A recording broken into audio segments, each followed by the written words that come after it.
It still says off air for me. Oh, there we go. Hello. Nope, there Hold it on, goes hold on. again. And we're live. Yes, I know. I was hoping you'd do that. Hello. We are the one-shot D&D 5th edition group, and this is our 6th part of the one-shot. Don't ask. Basically, my name is Barker. My channel is Be a Better Game Master. I am the dungeon master for this evening's game, and over there in the corner we got Fox Winter. Yeah, my name is Fox. I like to rocks. And I'm from Roleplay Roulette. And to his right, sipping that lovely gin and tonic, is your gaming beast. Hey, what's up, guys? It's your one and only Gaming Beast, and the one and only thing I just noticed, you said it's the 6th game, and it's saying part 5, which I will fix afterwards we record it. So, yeah. You're fired! So much for keeping Sean. properly true. Clean out your desk. 40 million Deutschmarks, Sean. And over by the jukebox, we've got our hammer chopper, lemon copper. I don't know any other words that rhyme with hopper. Mitchell. Hey everybody, I'm General Mitchell. I'm playing Yasha Area Drug, Wood Elf Monk. Yeah. Dreams of being a hero. Also, may have forgotten, Let's Play. Nice. Oh yeah, go ahead, Mitch. What? No. Okay. Just Let's Play. And then Did you there's run another. out of stuff? Yeah, I know. This was a very simple bar that I was thinking about. Very simple. One jukebox and one corner, apparently. All the other edges are rounded, but in one of those rounded edges is solar. I am the one who souls. It does. There you go. That's how you save it. Yeah. You just say one little cryptic thing and then leave. Yeah. He just. Yeah, if you didn't see that, he just said something and then re-muted his mic. That's all. That's all I need. That's all I have to say. You've already ruined it by saying something else. So. Damn it. Okay, so Just stay there and I look go- pretty during the rest of the recording. Over here, it's like Barker's throwing around like words that rhyme and with stopper. lemon Gobstopper. gobstopper. Oh shit! Gobstopper. Gobstopper. Let's hope we don't run into any coppers. I think I said like lemon copper. I don't even know what that is. He's the king, the big king, the king killer, big wheeler cat peeler. Okay, so who wants to give our lovely friends? First of all, who wants to post a link to this, to a viewable link to this, so I can post it on Facebook, blah, blah, blah, for people to watch. And secondly, who would like to go over, recap what we did the other day, 2 weeks ago, up in here? I don't mind. Not it. Mitchell, Bunny, yeah, Mitchell, you're up. Alright, so, after we found some extra stuff in the hidden passageway in the lighthouse, we decided to, instead of trying to find shelter and a town and stuff like that, we decided to check out the dungeons aspects of Dungeons and Dragons because we've already encountered the dragon. Might as well check out the dungeons. On our way. Yeah, might as well while we're in town, gentlemen. Yeah. And when's the next time we'll be in Las Vegas? I know, really. Yeah, I know. Offices everywhere. When in Rome, right? Yes. And what happened down in that dungeon? Well, down in there, we found some bats. We didn't fight them. Let's see. Dang it. Sean, what was your character's name again? It's only, Garthor. Sean it's only the Arthur. 6th session. Yeah. It's like it just stopped. I had his name in my mind, but it wouldn't come. Well, so, to be fair, I don't remember the name of the game master, so. burn. Super burn. Shots fired! Shots fired! Oh, we are the one-shotters. Oh. Yes. I cannot speak. I'm 40 million Deutschmarks in depth, so I have to go back to the 90s and get some Deutschmarks. Back to the 90s. I have to go back to the 90s Germany and or 80s Germany. There we go. I'll jet dance out with Nana. Sorry, but yeah. Tell So Reagan Garthor to found a destroy boat the wall and took it himself. off the wall. Okay. Yes, boat. We went farther down the cavern I did a stealth roll, got pretty good marks, and overheard a particular conversation pertaining to what may happen in the future, as well as the names of certain individuals, which you can watch the previous episode, hint, hint, nudge, nudge, to actually get the names for. Is that Hopefully because you it'll can't increase our remember view them? count. Are you... No, I've got them written down. I'm just trying to increase the view count of the previous Yeah, show. that's true. You know, honestly, if you're watching this, I mean, there's so much detailed storyline running through this thing like a bloodstream. I mean, If you don't go there's back, you're at fault. at least an hour of us talking about dicks, I'm sure. Somewhere. Somewhere. And technical pretty much- difficulties on my part. Yeah, it's pretty much Army of Darkness, They Live, and Dicks. That's 1 through 5. And Arnold Schwarzenegger. Yes. No, come on. Okay. Bloody All right. man. Yep. What else happened? What else? Anybody? So we decided to venture further, especially because some of the people that were mentioned, one of which was Vecna, an evil god, that supposedly disappeared and was dead, with leaving multiple dead body parts for idiots to hack off the corresponding part and reattach. I believe we're in search of the head of Vecna right now, aren't we? Hmm. I love that concept. The faux head of Vecna. But anyway, we went further into the cavern and encountered a hobgoblin. We then swiftly and stealthily detached it, but unfortunately Cassius was having a mental breakdown as we were going through. I feel like Blame it all on the dwarf. I feel like the phrase, but unfortunately Cassius ... has appeared at some point multiple times during the video. Everybody blames the dwarf.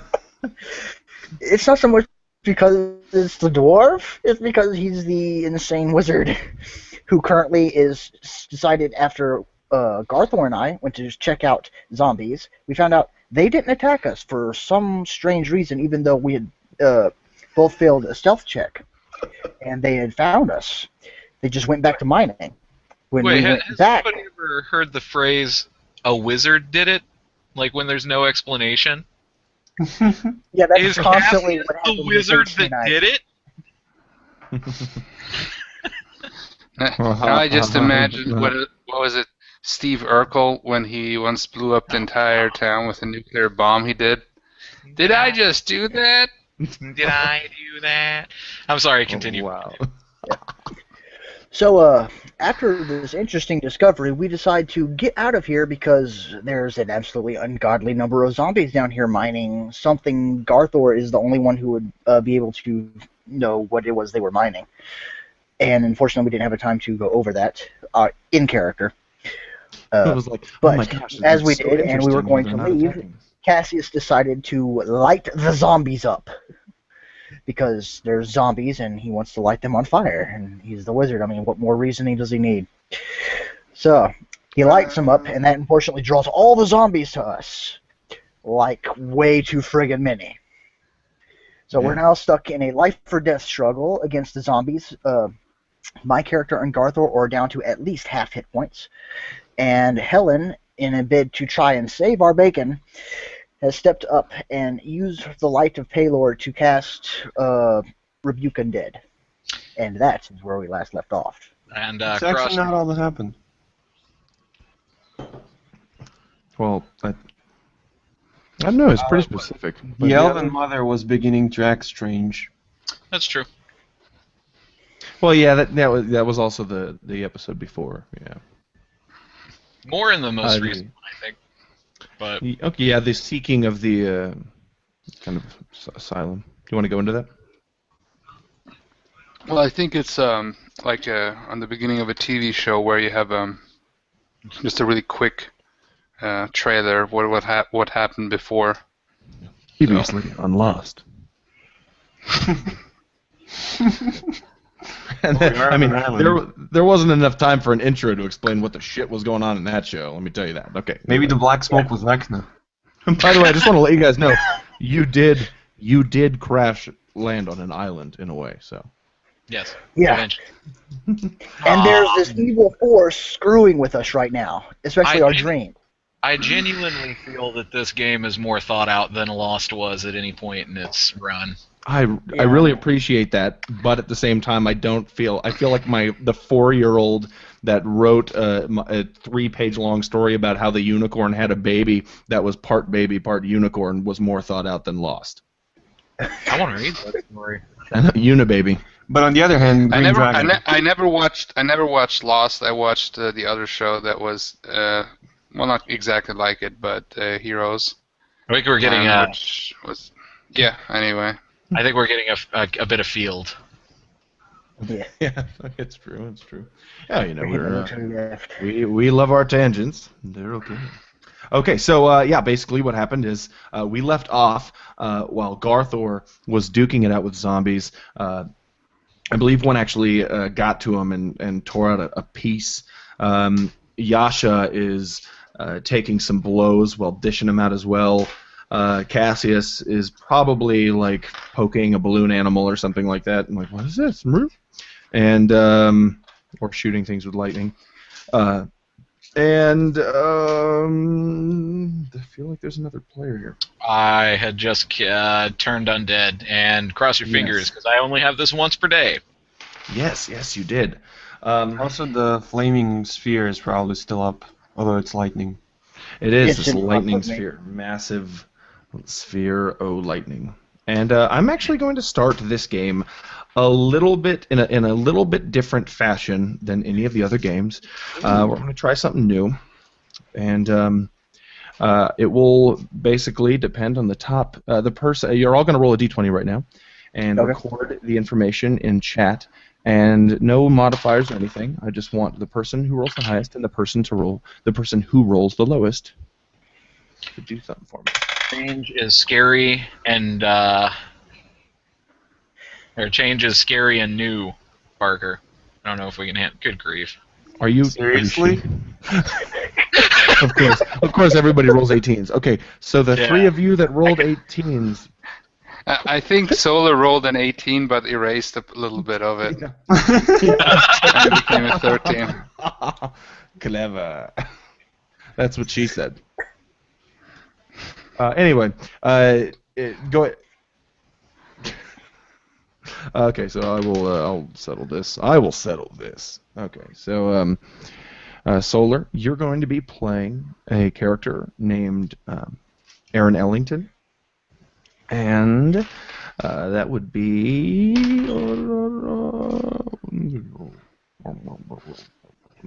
Mitchell Grubbs. You're going to play a character named Kellen Ellington.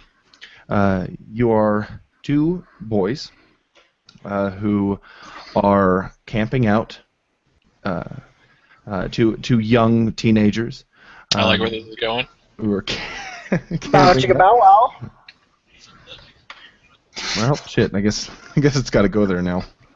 No, it doesn't. No, it doesn't. Thank you, Solar. Oh fuck! I was really worried for a moment. It's like, okay. Oh damn. Yeah. No means no. Yeah. That is the truth. Hold on. I don't even know what you guys are talking about. You know, I'm not even sure I know. Okay. So, you two are sitting in the mouth of a cave. So a stream is kind of pouring in from the north. It's a small creek, reverberating sounds off of the walls of this mouthy cave. It's mouthy cave mouth. You guys, you dicked me up, guys. You look out and you see the rising sun of the early morning, and you're basically cooking some food on a campfire when you hear some strange noises coming from inside the cave. There's it almost sounds like rushing water, very very loud, very far away rushing water. You see an angular jutting rock formation forming low atop kind of an outwash of rubble at the bottom, and you feel like you might be able to dig through it. There's also, if that is not the only path, there's also another one further in that you saw, but it was a little too deep, and you're not really interested in going that far in. In truth, though, you've been lost out here for a couple of days. What do you do? Do we have food? You're running low. It was fortunate enough for you that Kellen was able to find, hunt, and kill a rabbit. And that's what you're stewing when you hear this rushing noise. You can either crawl through the kind of the rubble crawl space. You can move down through the cave, the passageway. Let me know what you decide. Yo, bro, what be the 411? Go check out that noise over yonder.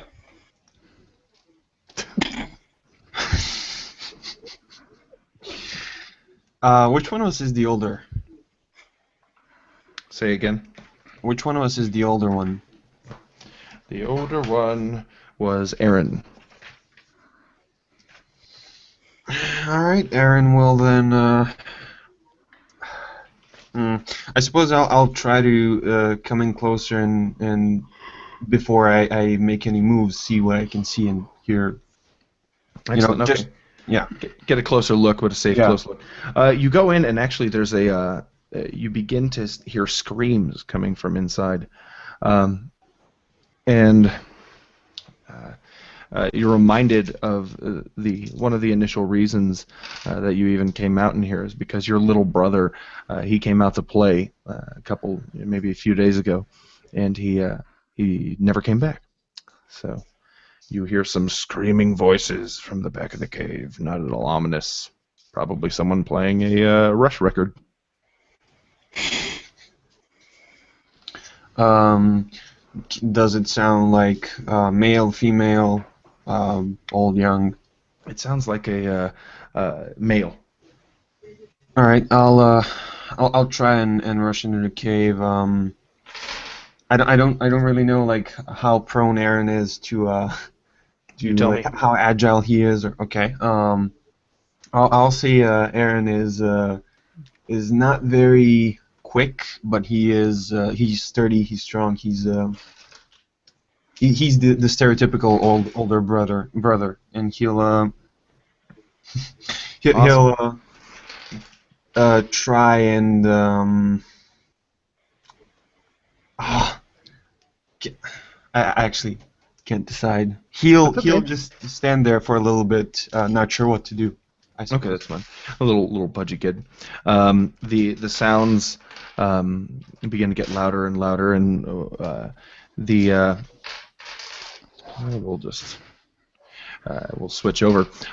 It's kind of maybe the cinematic tactic of just increasing the audio, and then a wall gets immediately destroyed, Garthor, as you slam this zombie through it. The wall of this cave is was very freakishly thin, almost like a slate screen of very soft stone, and smashing this zombie through it.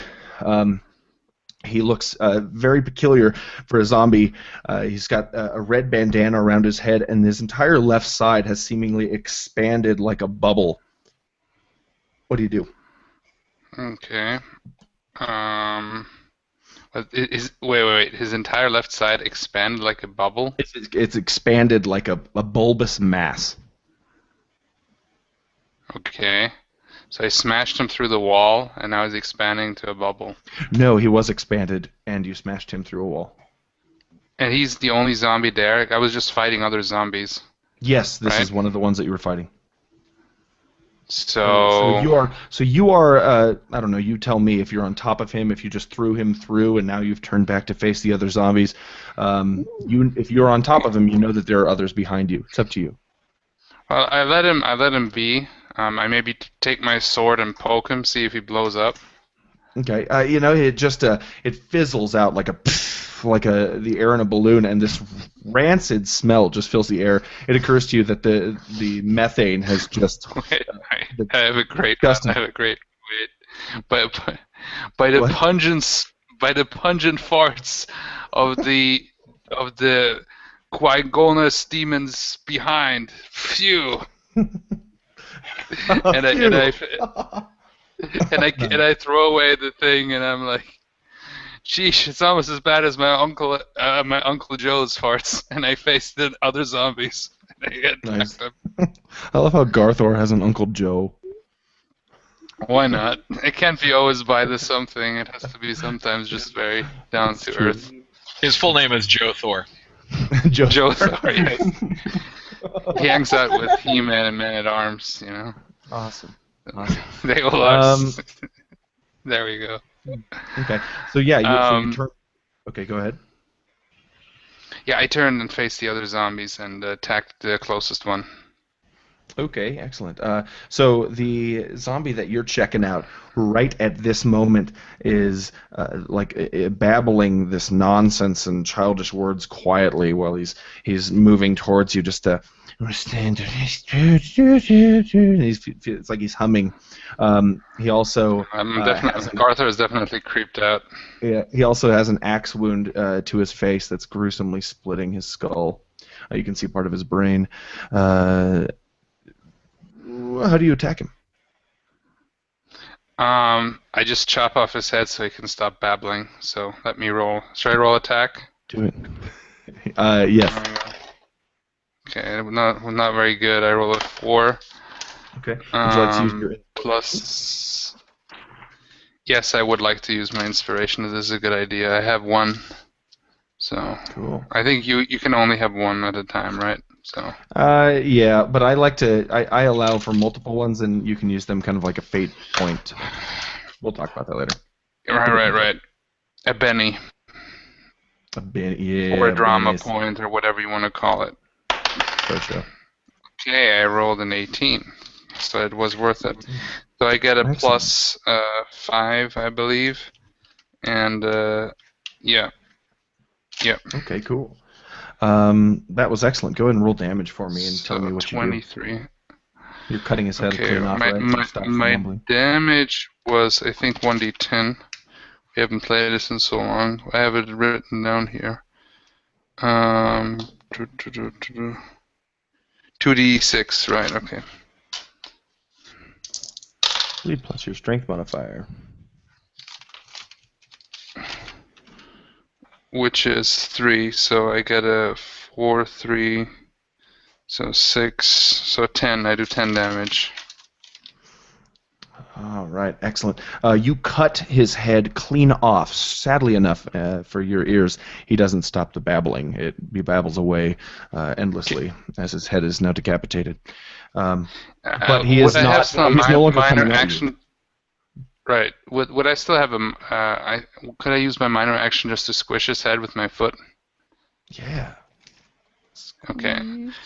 Yeah, I just want to stomp. squish it so he stops talking.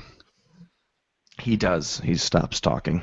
The babbling the babbling murmurs go away, and you actually Sheesh. with your other foot you feel another crunch, but that seems to be some sort of fungal shell, like a very large, say, pistachio shell that you stepped on, but it's not a pistachio because it's freaking big. Okay, so Yasha, you are being attacked by zombies. You are almost nearly surrounded. There are 3 in front of you. One is clutching a head, and the other 2 are clutching their pickaxes. The head looks like it's a hobgoblin head, but it's old and rotted. Who'd you go for? Yasha? Did we lose Mitchell? It seems like it. I think maybe it's possible Mitchell left for dead. Yeah. Ha. There we go. Okay, all right. So That's only funny if you can see the chat window, which none of our viewers can. I have shared the event nice. on the Nice. YouTube RPG Brigade, so they might get it. Cool. But it was funny to me. It was. Okay, good. All right, so then we're just going to skip right ahead, and The Garthor, you see this. Cassius, you see this. This massive, bright white light has filled the entire cavern, and for a moment, everything goes silent. The zombies, the undead that have been acting incredibly peculiar in an incredibly peculiar way, mining and whatnot, and not being aggro, have seemingly stopped what they're doing and are doing everything they can to move away from the light, like very unlike a moth drawn toward a lampshade. Run away, run away. More like a sugar glider. Describe your character, what you're doing, Helen.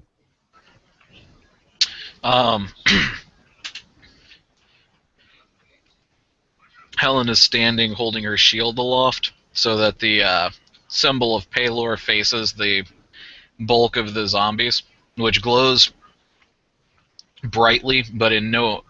Hey, Mitchell's back. But in no way causes pain to the eyes.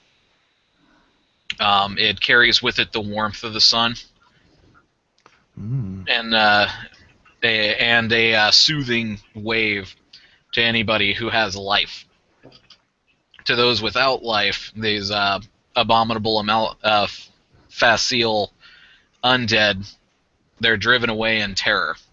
Helen is maintaining this power as best she can with sweat running down her face off of her forehead.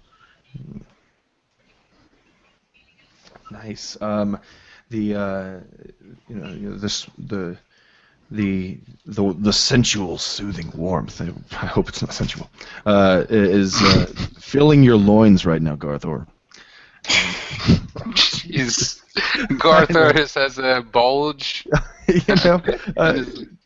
One thing down that his pants. Looks like we'll be knocking down some walls all night. You know what? One thing that being a middle school teacher has done to me has made me increasingly tired when I get home. So my improvisational skills have really taken a hit, and now I need to buy a freaking thesaurus or something. Sensual. How about in your intimate loins. instead of sensual? Intimate. It's all for you, Garthor. A lot of you say it like that. I know. It's all about inflection. Also, did I miss anything whenever I got booted because my processor decided to crap out for a second? Nice. No, not really, but we'll get back to you. We basically just skipped you. Sorry. Yes, this bright white light stops many zombies in their tracks, but a couple more are still heading towards Yasha. The one who is clutching this hobgoblin head, this rotted skull showing through the skin hobgoblin head, drops it and starts running away towards where you came from. The other two are still coming at you, though, Yasha. So there are two zombies all up on your business. I would like to strike at him across the throat, probably gouge it out with my feet or hands or whatever. Okay, do it. Let's see, roll 2 attacks.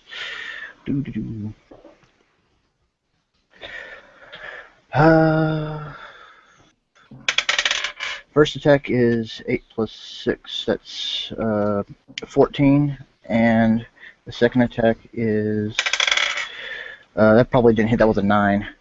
Actually, they both hit. Okay, time to roll the damage. On left one took 7 damage, and the one on the right took 3 damage. Okay. Does that kill both of them, or should I activate my last flurry of blows? Did you say 7 damage? 7 damage to one, 3 damage to another. Okay. No, they're both still standing. You might want to flip the switch. Yep, final switch. How many hit points do you have, Yasha? I have 14 hit points left. Okay. That's actually not much left for me. One was another 8, so that's another 14. And the last one, that's actual 20 unmodified, though. So Okay, cool. So what was the one on the left? Sorry, I don't know if it's me cutting out. We'll have to see. The one on the left is taking a combination of 14 damage now. Excellent. He took. I rolled a 14 to hit him. Okay, yep, that's good. And the right took max damage, which would be 8 for me. Okay. Sadly, they do not look well, but they are also still standing. You knock actually the jaw off the one on the right, Well, and it kind of hangs there. if I hit them with my flurry of blows, they both have to make a save to not be basically thrown on their ass. Now. Oh, neat to know. The one on the left fails to make the save. The one on the right gets his jaw knocked off and is still standing. And the one on the left is now on his back. The one on the right is going to jump on you, Yasha. He actually leaps and attempts to make a grappling movement. So basically, you can roll strength or dex. I'm gonna roll dex and it's a save, right? Nope. Okay. It is a, I believe, what is it called, a competition or something? Okay, that's all I need to that's know. how it's- To do what now? To grapple. I What are rolled the an eight. grappling rules? Let's see. 18 Grappling plus rules. 4. That's a 22. Awesome, great. So, how do you get him out of your way? As this all happens for the final time, you guys see that blue miasmic energy exploding out of me as I draw on the very last dredges of my ki, my very life force. I actually feel the core inside of me start to flicker on and off as I basically use up the entirety of the energy, and my muscles, which have been pushed far beyond their limit this entire time, just finally bulge out to the max. As I strike the other one's hard enough on the chest with a straight palm strike.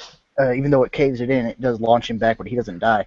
And I use the momentum to swing around with my other fist, knocking his jaw off. But he does jump onto me. But thankfully, I managed to get my foot onto him to basically lift up with my pad of my foot on his throat, tossing him off. But as I do, as it's the last of my ki, my muscles are pushed beyond their finally to their R.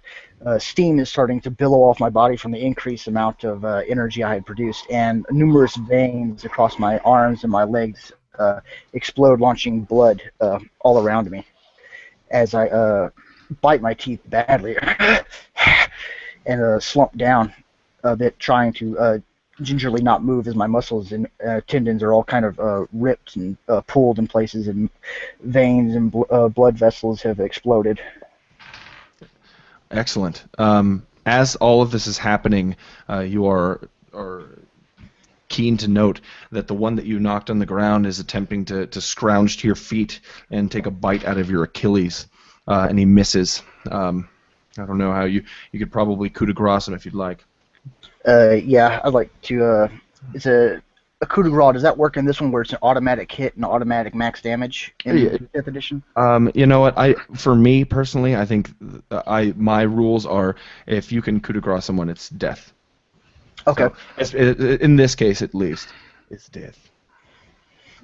Yeah, I push my muscles even farther to the limit. I can feel more tendons within my my calf muscles ripping themselves to shreds as I spin myself around, kind of like a backflip similar, to land the heel of my foot on his neck, completely snapping through and severing his head basically through sheer blunt force trauma. Excellent. As soon as you stomp on the neck of this creature, as soon as you destroy this zombie, you hear a word, "Stop!" And whichever zombies that were attacking you before have stopped, and whichever ones that have been running away from Helen are still running. And the voice again, "Stop!" And to the north, down the cavern hallway, you see just a rank of multiple what look to be hobgoblins in the torchlight with their rustic skin. One extra gruesome one is standing near the front with a large blue nose, standing next to a robed figure And that robed figure says, "Who are you?" I have a quick question. Yep. How many, rough number, not necessarily exactly how many does it look like are flanking this guy? Oh, how many hobgoblins? Yeah. Up in front, probably about 6. Okay. So yeah, we'll say 6, plus the extra gruesome one, who I will call Rag. Well, so, if at least in the neighborhood.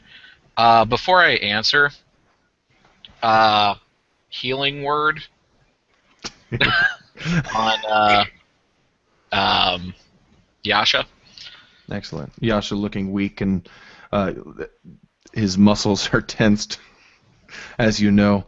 Every single muscle is bulging out of his body, save for this one area where this large, thick mass of blood is just streaming outward. Yasha, do me a favor and make a Constitution saving throw with a DC of 12.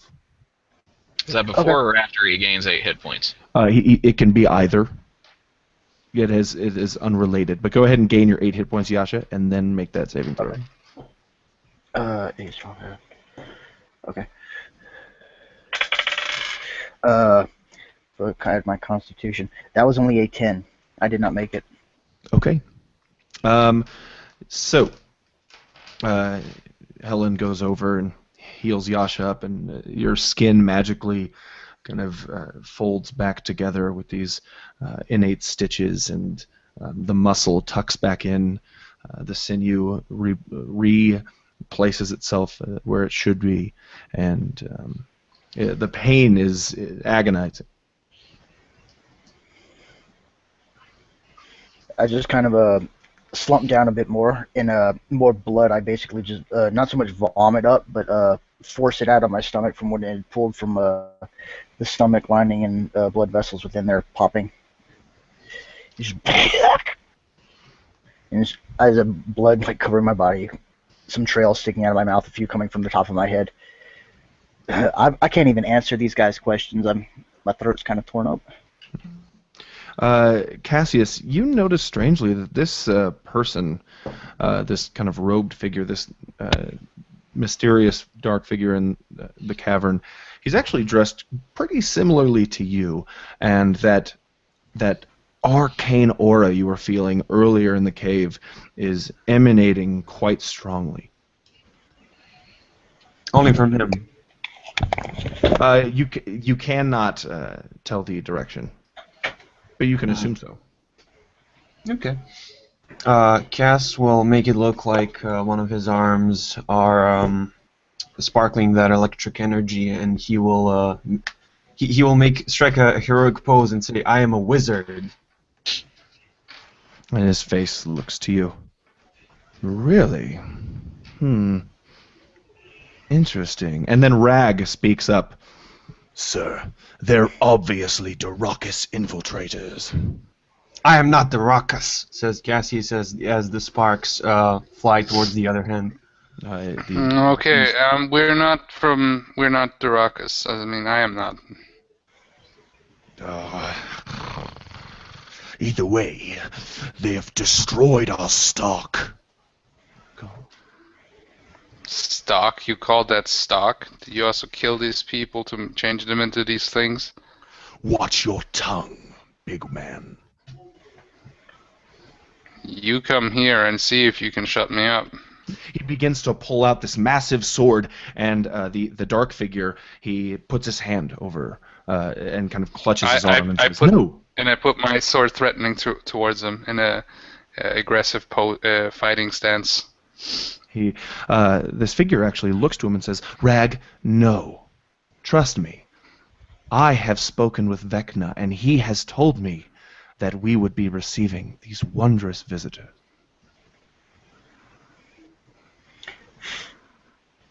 Wait, Vecna? so are you followers of Vecna?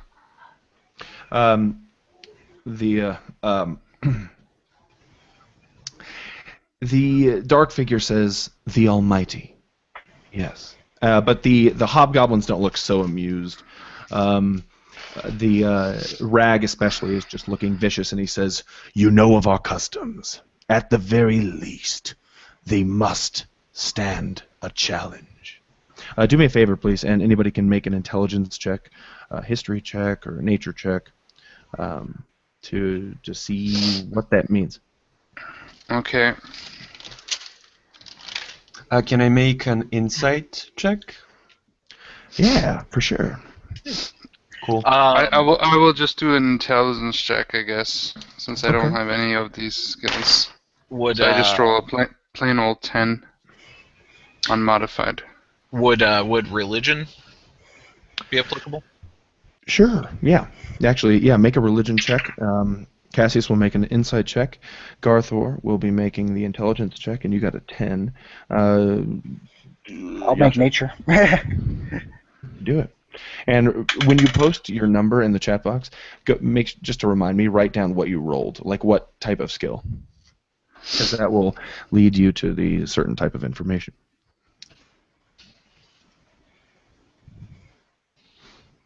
Excellent. Okay, so we'll start with Cassius. When he says, "Stop, I have spoken with Vecna, and he has informed me that we'd be receiving these wondrous guests," his hands are shaking, and his voice kind of stumbles a little bit. The hobgoblin does not seem to notice. Helen, with her religion check. That's intelligence, yeah. Sorry. If it was wisdom, it would be much higher. I was gonna say, well, I think 14 wisdom religion. Sorry, no, that's intelligence religion. That's funny in a lot of ways either way. So you can tell that he doesn't. Okay, Vecna has been pretty much obliterated in the past, or at least the tales have told. To hear that someone is speaking with him from this plane is incredibly new and almost unreal. Your nature check, Yasha. You know that hobgoblins are a tribal-based group. A lot of times they are very leader-oriented. If the only time you ever really see hobgoblins working together is when there's one person who has taken the charge and is being followed by them.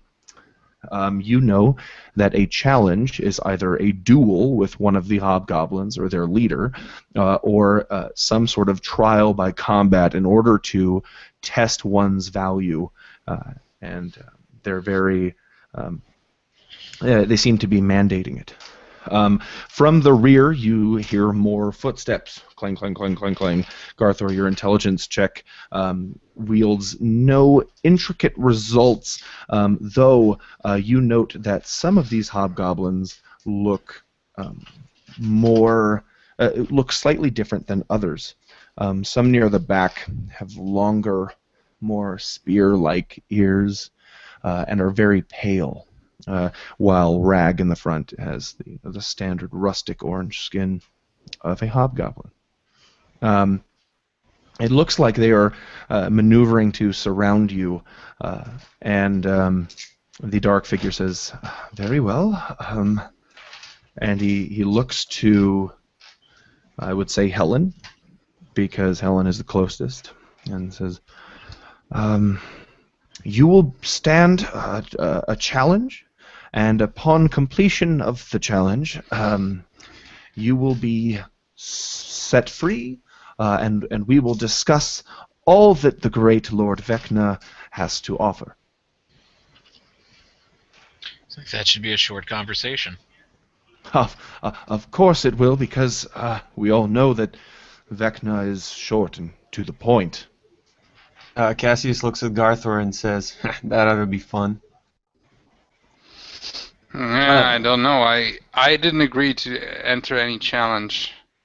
I'd be All happy I to. know is that we came here and a bunch of zombies attacked us, and now I have to do some kind of challenge. I will accept it if necessary, but I didn't agree to anything here. We could always just attack them. Sorry. You could. Yeah, anything is possible, Cassius. Anything is possible, but How do you not guys- anything is recommended to do. Is the guy in the robes? Wise words. What's Is that? he? Is the guy in the robes? Are any of his features? Yes, he actually seems to have very dark skin underneath the robes, which kind of gives an ominous look. The shadow of his hood concealing his face even more so. But he stands about 6 feet tall. You can tell that, and on his feet are not wizards. I don't know. They're not what you would expect from such a cleric of any religion. They seem to be muddied boots.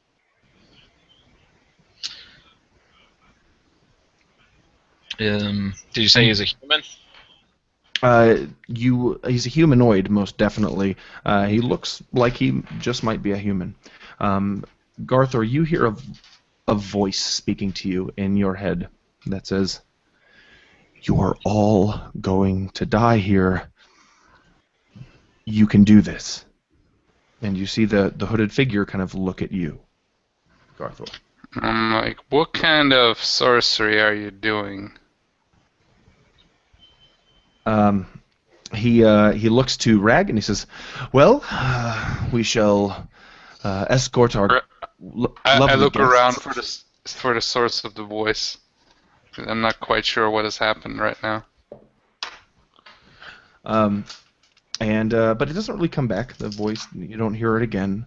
But he says, well, let us escort our guests, however easily or difficult that they would intend." And he looks Wait, at all of you what is before the walking. challenge? Like, Rag begins to let out a slow guttural. "We'll give them to the creature." All right, sounds good to me. He seems shocked. He looks at Cassius. Almost, you know what? You almost see a hint of respect on his face. And I'm like, yeah, he says things like that. Don't be surprised.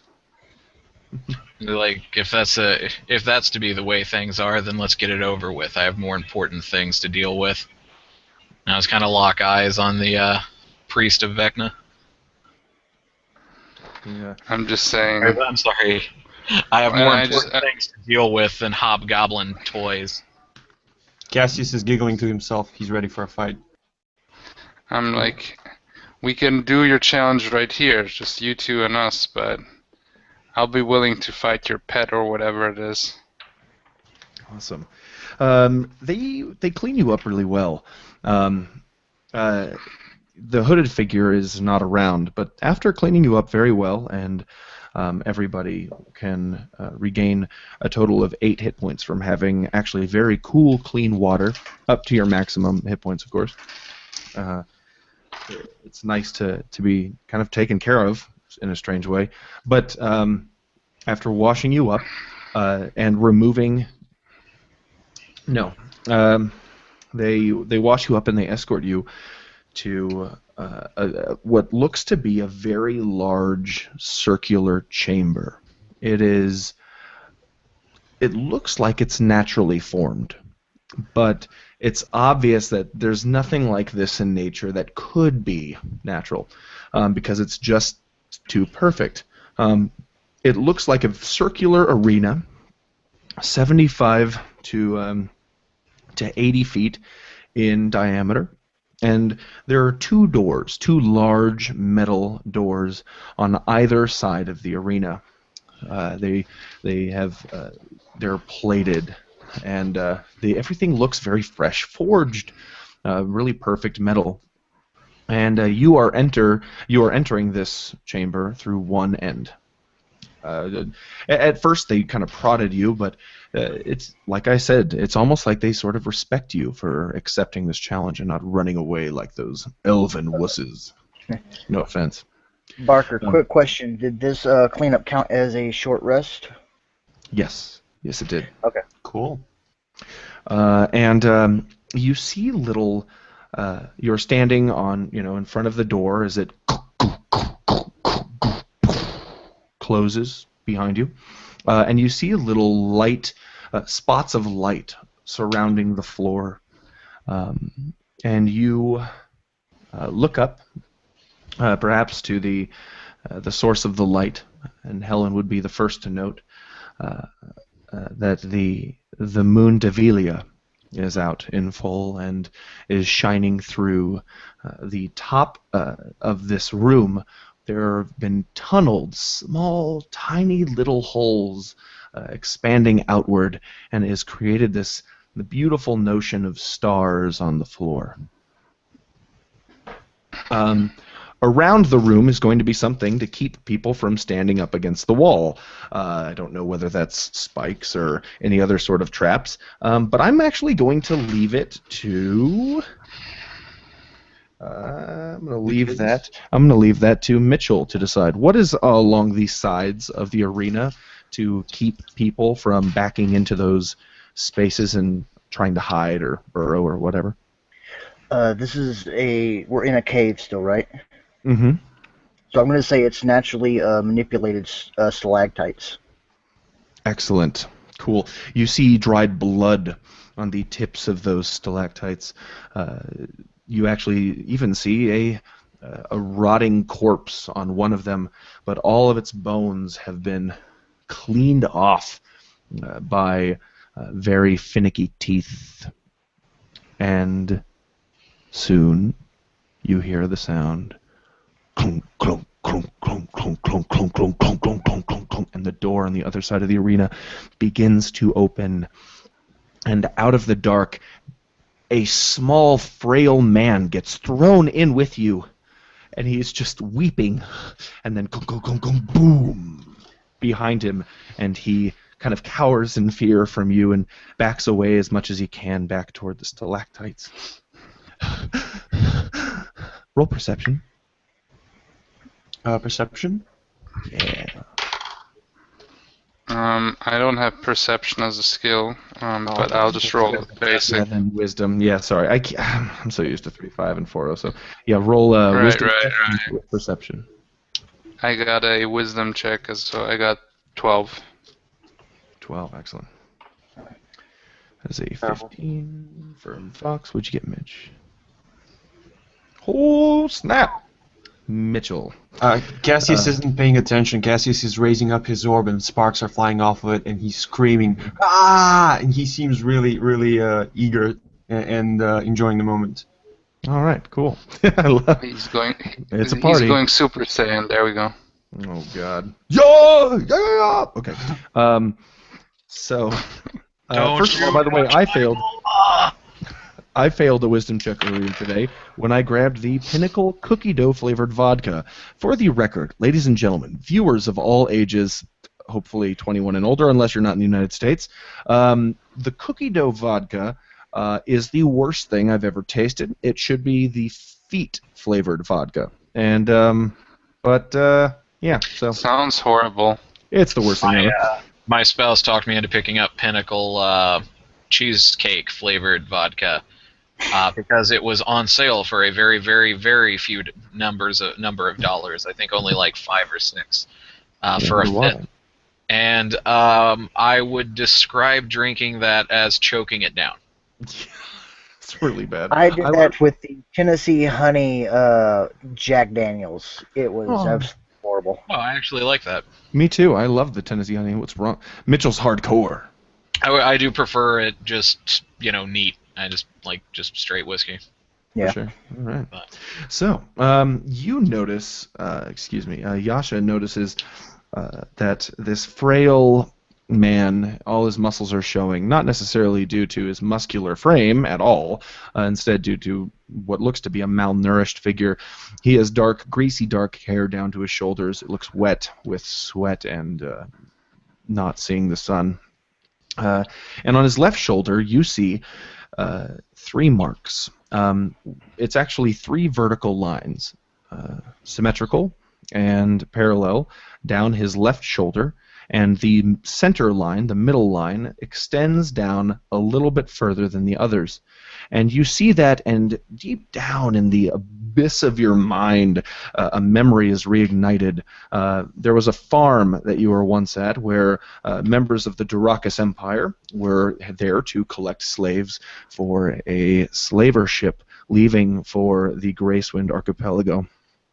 And you, knowing that you wanted to get on the ship, would be at the farm. What were you doing at the farm? Were you a slave? Were you watching for Cassius? Were you farming? What were you doing?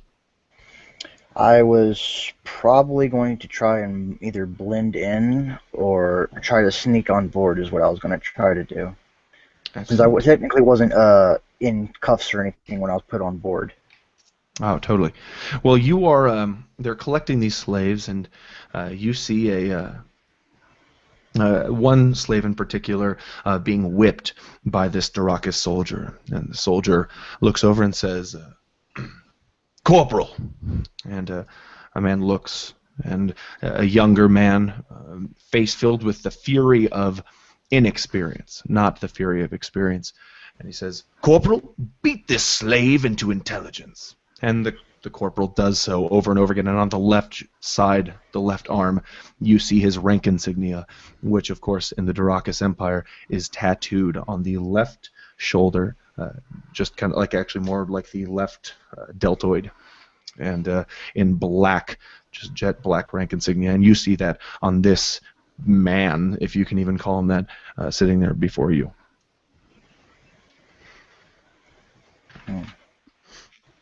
Did I recognize the rank? Yes, you recognize it as a corporal in the Durakus army. Is that high? Or That's actually okay. No, that would probably be the third rank of the enlisted variety. So these people are usually squad leaders, but not, high up officers. So it's quite possible that he was, leading an adventuring party out, a squad out from Outpost Archie, and was captured in the forest. all right, I'll probably walk towards him a bit and stop around 3-4 feet away. Oh, he holds his hands up. No, nope.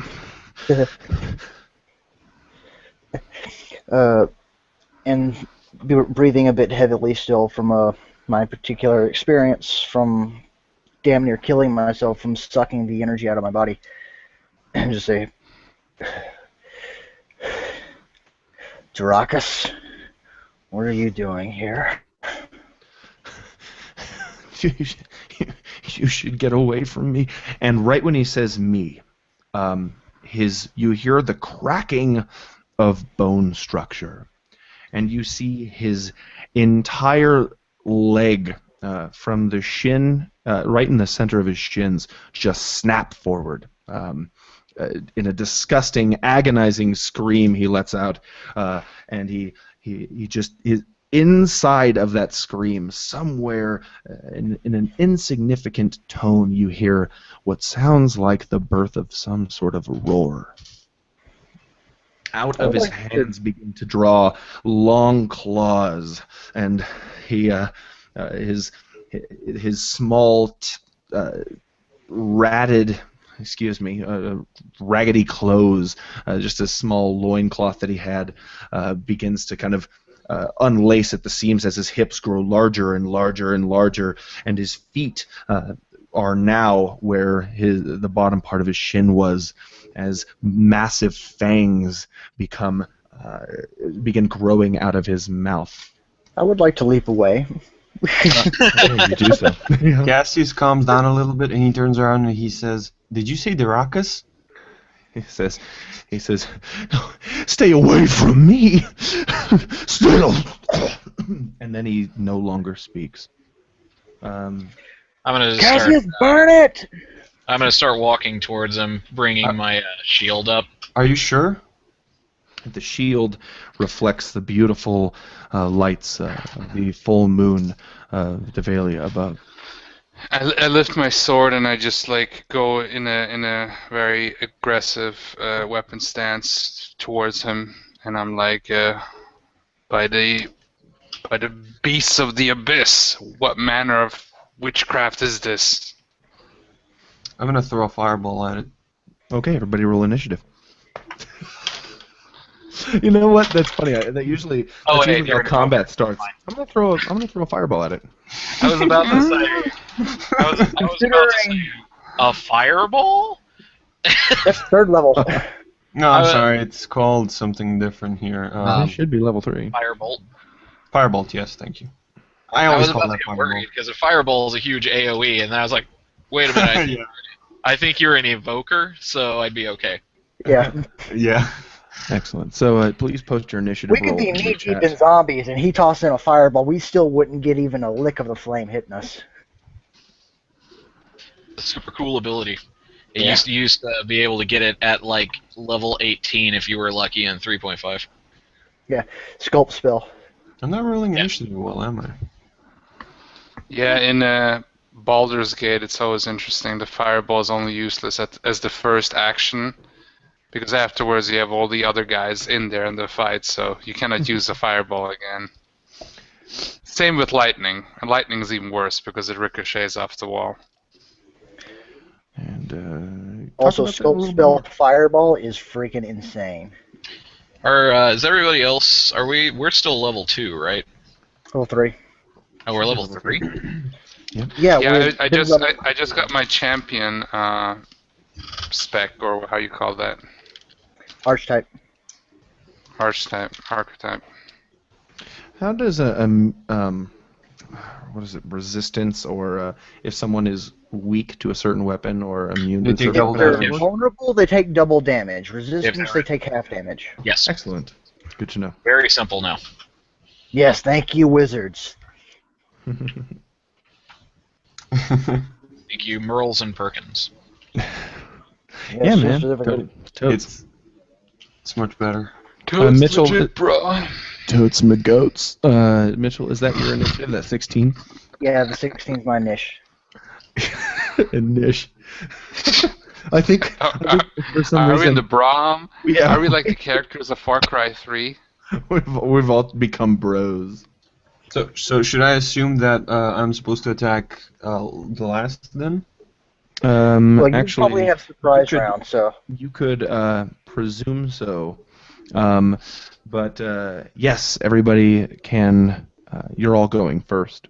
As this large creature stands up with all of these bulging muscles just almost soaring out of its body and facing you, and drool begins dripping in massive globs down to the floor.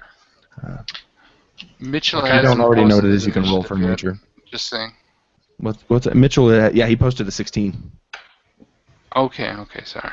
But Alright, that's I okay see. because No. Garthor has unsheathed his sword and is in a very combative stance. So you can feel free to go first, Garthor. What are you going to do?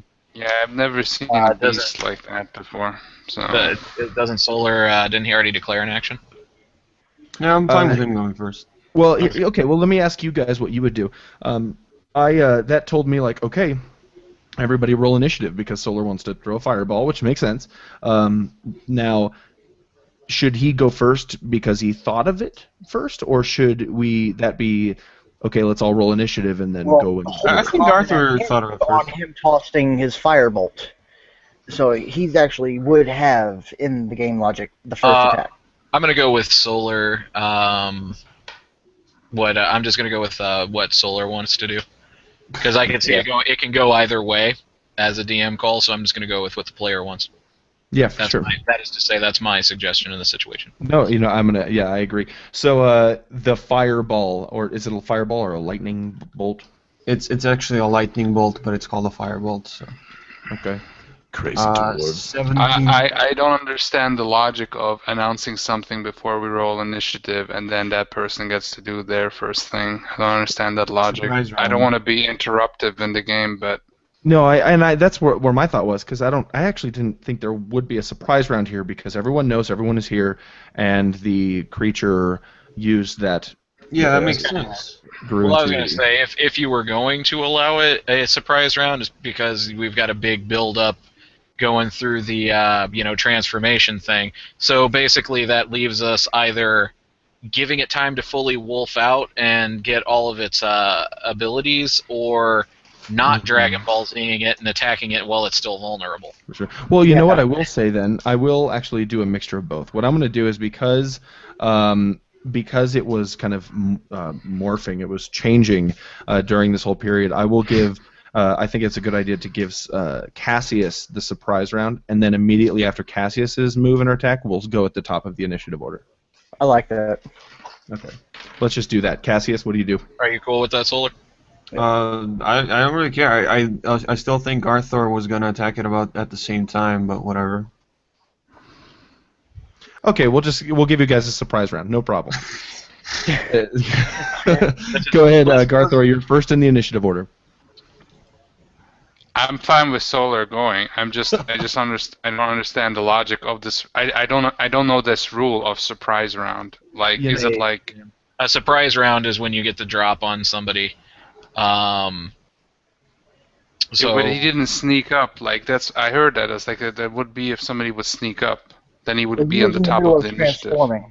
it can also be when Okay. somebody is vulnerable and unable to. Okay, Yeah. then Solar, go and throw your fireball. Then let's Nope. do it like that. Nope. Okay. Okay, I'll attack. I'll just swing my sword. There we go. I roll 11 and I add 5. That's 16. We've been. I'm still learning this game, so to me it is actually important to figure out the rule. And surprise round is subjective to the DM. So my ruling here is that Okay. yes, he's changing, and because he's changing, we'll do a surprise round, and then we'll do from the top of the initiative order. So yes, you do go Okay. first. Does a 17 I roll- hit? By the way. Sorry. We're both doing the same thing. We're just attacking. I It know, doesn't it's all really good. matter. No, it's all good. Well, no, but everybody gets surprise round. I think we're just. We're It would matter if we had a rogue with the assassin template. Yeah. Big time. Nice, that's true. Well, instead, what we got is a monk with flurry of blows. Yeah. What are you gonna do, Garthor?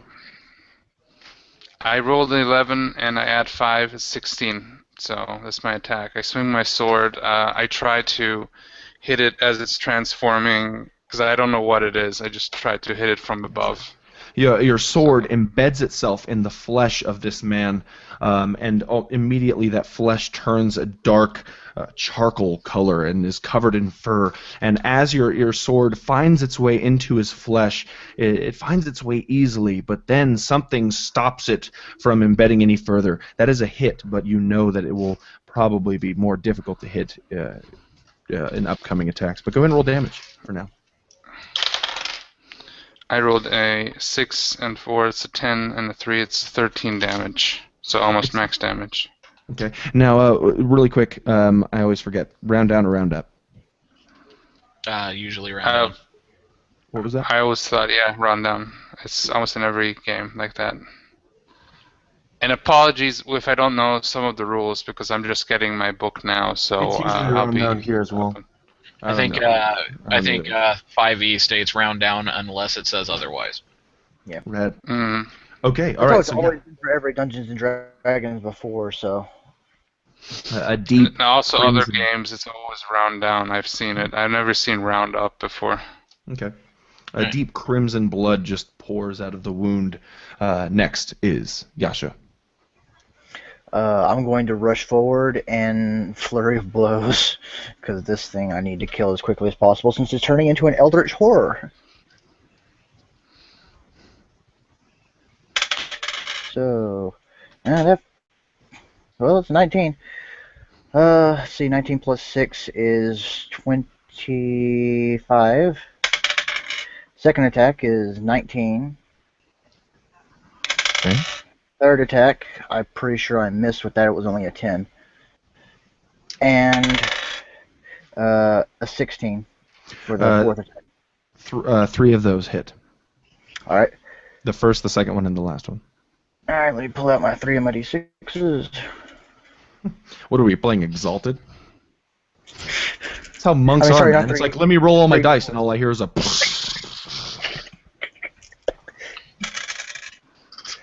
All right, so it's 3, 7, plus 8, 12, 7 plus 8, I mean, sorry, not 7 plus 12 is 19 damage.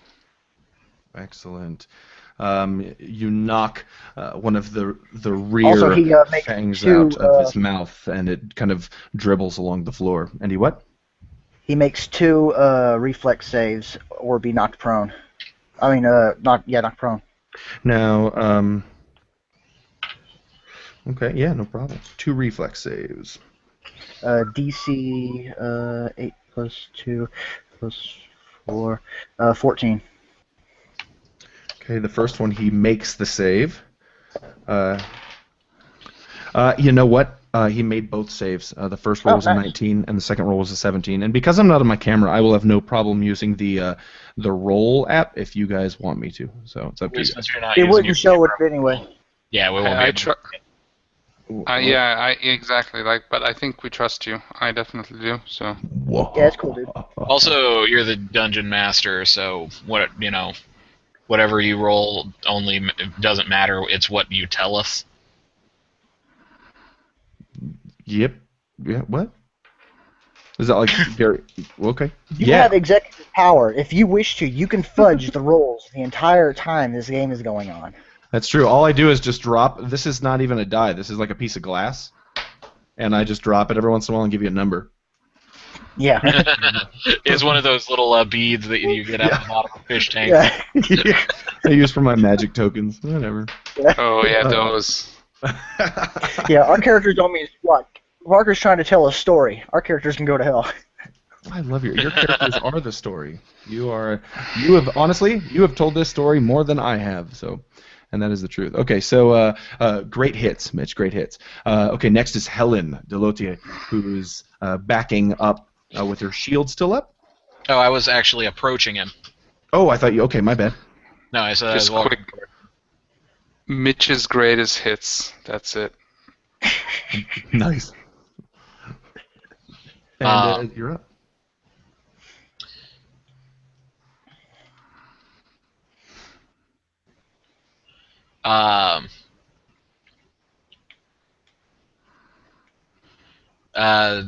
Helen says, "We'll do what we can to end your sufferings, officer." I call down a spiritual weapon on him. A great mace made of solar fire. Using the spiritual weapon spell, that's a... Wait, let me double check and see how that hits. If it's a saving throw or a roll to hit. This is, by the way, my bonus action. Dope.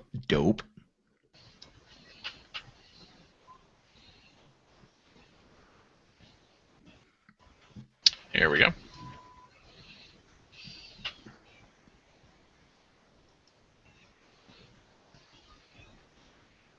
Okay, that is less than a 10 on the attack roll, so I doubt I hit him. Yes, as long as it's regular armor class, yes, you miss. Yeah, it's just a roll against armor class. For my my actual action, I will strike it with my actual mace. Awesome. That's even lower. That is... Let me see what that actually was. That was before it was a 10, so now it's a 9. Nice. Your mace bounces off of his leathery flesh. And Cassius. So, do we have an audience? Yes. We That's have one viewer. Oh, you're talking about in the game or out of the game? I'm talking about. Oh, in the sorry. The peepholes that are in the ceiling are actually, you see that there are many more kind of along the wall that some people seem, you hear voices in the goblin language, kind of sort of reverberating through the walls, etc. People are watching to see what happens in here. Okay. While Cass is checking out the Darakas transforming, and he notices the rank stripes, he turns towards the audience and he laughs and he says, "Darakas!" And then he basically makes this ball of electricity to form within his orb in his left hand, and with the other hand he drags out this string of electricity, sort of like spaghetti, as far as he can, and then he crumbles it into another ball, and he throws that ball at the transforming Darakas human, Excellent. or whatever he was. The creature. And he rolled a 17. And that is to armor class. Oh, yes. Okay, roll damage, and after you rolled that, then tell me what happened. That's 5 damage. Excellent. Tell me how you hit. Tell me what it looks like. I don't really want to. Could you do that? That's sort of like your side, Absolutely. I think. Absolutely. The orb, as it's flying towards him, kind of moves into an oblong shape, and then by the time that it strikes the creature, it is just righteous voltage of electricity, just penetrating through above the surface and inside the flesh of this creature as he lets out a mighty roar. Electricity just kind of moves around him like oil in water, and he, when it dissipates and his fur is standing on end, you realize that part of that fur standing on end is because he is glaring right at you with his eyes that have just turned into feral wolf eyes. I was not disappointed. Right. Nice. Okay. So now we're going to do the regular round. That was surprise round over. Garthor, what up? Now, before you start, there is a massive 8.5 foot tall beast standing before you, wearing rags. His biceps and other muscles are bulging, his fangs are dripping, and his feral eyes and ears are focused on Cassius. Out of character, so this is basically a werewolf, right? Oh, way to break the fourth wall, bro. Come on, he's the creature, Sean. He's Hey, Out of character. this is not like zombies where we cannot say zombies. Also, we cannot. I'm saying out of character strictly. My character doesn't know what this is. I know. I wanted to ask if I could ascertain anything about it from a religion test. Yes, you may. But I broke the surprise, I guess. No. So anyway, now I'm gonna break his back. Now Nice. I'm gonna attack him. I'm gonna swing. Go back to the foul pit of hell where you came from, devil creature. And I roll 17 plus 5, that makes it 22. Oh, that's an excellent hit. And I just like kind of swing in a diagonal way from the side, trying to hit his neck or shoulder. Great. Roll damage. Okay. I rolled a 3. I do have an ability though, which makes it when I roll a 1, then I can re-roll. But I guess I rolled a 3. Heavy weapon. Great weapon fighting. Reroll damage at 1 or 2. Okay, it's 3. So If one of your dice came up a 1, you can re-roll that die. okay, it is a 1. So Yep. I will re-roll that. It doesn't Thanks. take the total of all your dice. It's each individual die you roll. No, but it says here re-roll DM at 1 or 2. So I rolled a 1 and a 2. Would I re-roll the other one too? You would re-roll the other one as well. Yes. You reroll both. Okay, thanks. Rad. Sweet. Thanks, man. Oh, Yeah, by the once way, I got Fox, the result of your knowledge religion check, you hear a voice that inside your head that says, page 211. Okay, I have a question. I rolled a 5 and I'm kidding. Thank you, Mitchell. a God. meta as fuck. And by the way, I rolled a 5 and a 1, so you only re-roll once. So okay, so 6. What do I hear? I'm pretty sure you only re-roll once, right?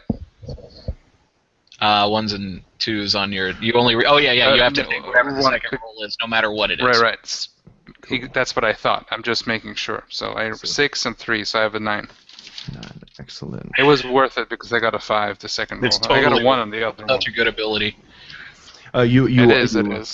You unwedge your sword from the arm of this beast, and you slice it in again right at the shoulder, and it is tougher to get through to it now, but for some reason it seems to be brushing off these attacks like nothing else.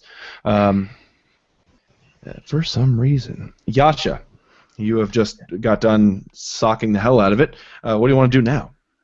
I'm going to attack it again, though I am feeling slightly disappointed that Garthor never said anything about it being a little girly man. So. He's not a barbarian. He's a warrior, and he's not as dumb. I'm playing him smarter. Once I play a barbarian, you will hear the lamentations of the women, but not before that. This is a perfect. Now, if the wolf shape it takes is female, then it's an actual legitimate excuse to say the soldier just turned into a bitch. Yeah. Oh. Nice. There we go. Now we get hate mail. Send your hate mail to Seven Realms Productions. Just have it right to me. Yeah. At these points, it's like one viewer. Okay. One viewer is just like, well, I'm done with these guys. Yeah. I'm done. I'll just send your hate mail to me. Oh, by the way, hold on really quick. Our one viewer is GM Juice. Hey, Juice. Oh, nice. Yes. Yeah. Sweet. All right. Only guy that actually watches our shows. He'll laugh at that joke, I'm pretty sure. Hey, dude. Everybody else the videos that we've me the been hate doing, mail and I'll mansplain it. we exactly, there we go. We've been getting really good views for these episodes. Like all of them are at least between like 60 and over 100 and more. It's because people. So it's not just in. GM Juice. People want to tune in to see this picture of me in my Boba Fett hoodie and with that beautiful. How do you take me seriously? It is awesome. The whole time I thought that was a Boy Scouts uniform. I recognize So did I. only because I have a Looks like poster of Bubba Fett. You know, I was a Cub Scout at one point, and all I remember is eating popcorn balls and going home. That's my only memories of being in the Cub Scouts. Okay. Okay, Barker, I rolled a 10 and a 16. Okay, the first strike misses, bounces right off of the leathery I will thick use my skin. flurry of blows again to roll twice more. Okay. Man, this is so much to keep track of. I'm gonna be like, I'm gonna trust you, Mitch. You just tell Yeah, me. 18. Yeah, the And- first one. Okay. Yeah, and another 18. Mitch is So becoming he like rolls E twice. Honda with the. Okay. So that's 3 hits. Yeah, 3 hits, and he rolls twice to a reflex save to not be thrown down. Excellent. Cool. Hold on. I need a flat table. Okay. Do you guys want an obnoxious rule clarification? Yes. Yes, please. The bonus attack from martial arts and flurry of blows are both bonus actions, so you can only do one or the other on your turn. Seriously? Oh. Yeah, I just found that out in the last week. So wait, was that? Thank you is for that- clearing that up. So whenever I use my turn next turn, I'll make sure to do it right. Yeah, Bring guys the like rules me. hammer down. Wait, hold on. What does martial arts do? Martial arts allows you to take after you make an attack action, you can make an additional attack as a bonus action. And flurry of blows is after you take an attack action, you can make 2 attacks as a bonus action. And I had not noticed up until very recently that martial arts requires you to expend a bonus action to use that extra attack. So I've been like, good lord, they at second level they get 4 attacks. That's insane. And I was like, well, no, it's only 3 attacks, which is still insane. But it's only 3 times per day. But it's They still cannot- really. Yeah, I was gonna say it's still a really great ability because that bonus hit, that 2 hits every round, never costs you anything, so you can do it forever.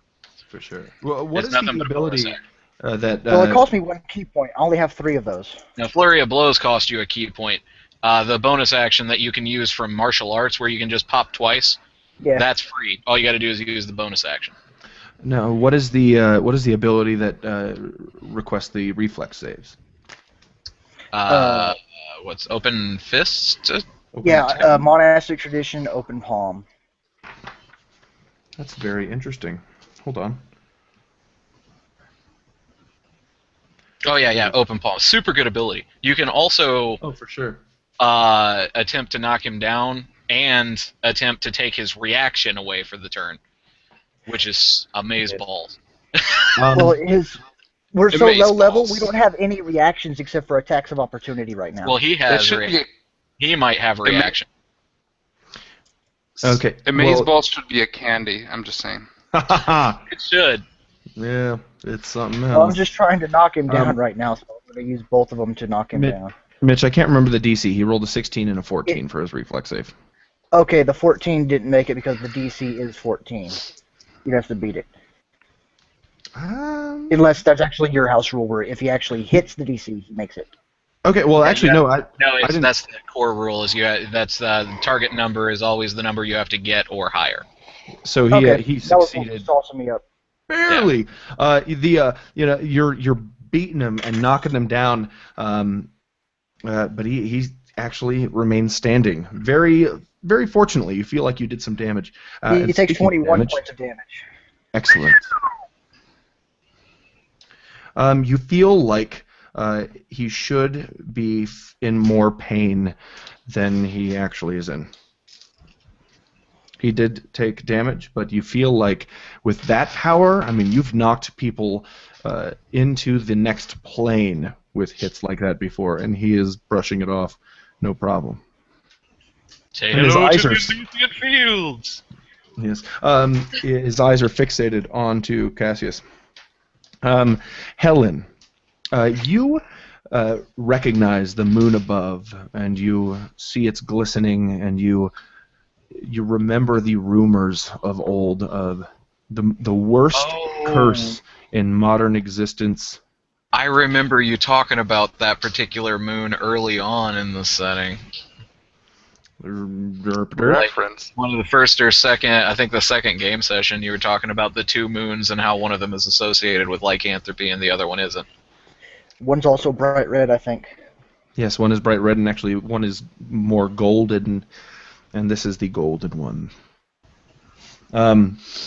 It's the worst curse in existence, and because the moons in this realm are almost always full, most people cursed with lycanthropy have to move underground because it is the light and the exposure to the sky that warrants lycanthropy in this world. So what do you do, Helen? You also know, sorry, with that check, you do know that they are immune to damage that are not silvered, to weapons that are not silvered. Okay. Well, the first thing I'm going to do is shout, Cassius, I don't suppose you can summon darkness, can you? And then I will have course the I can. spiritual. I am a wizard. I don't. I wouldn't know that.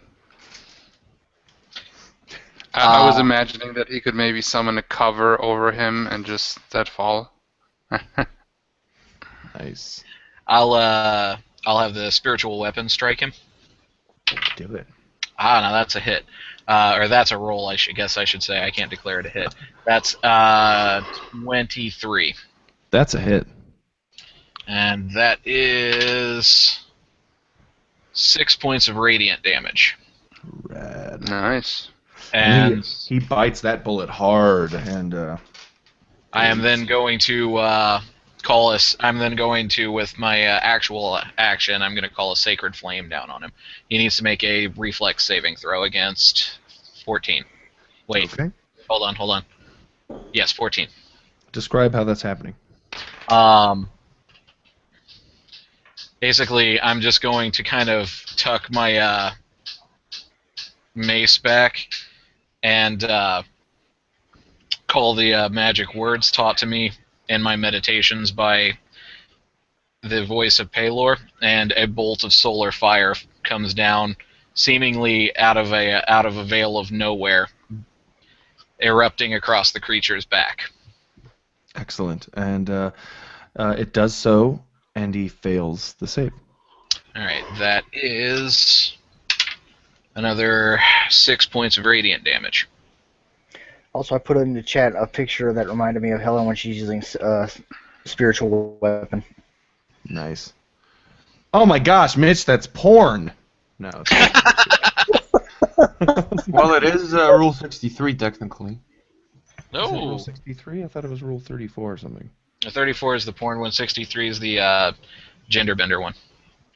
The what one? Yeah, because this character, it's from an anime, and he is a male in one version, and here's the female version. Yep. Which looks quite interesting. I don't know. I could put up with the character being an asshole if he was female.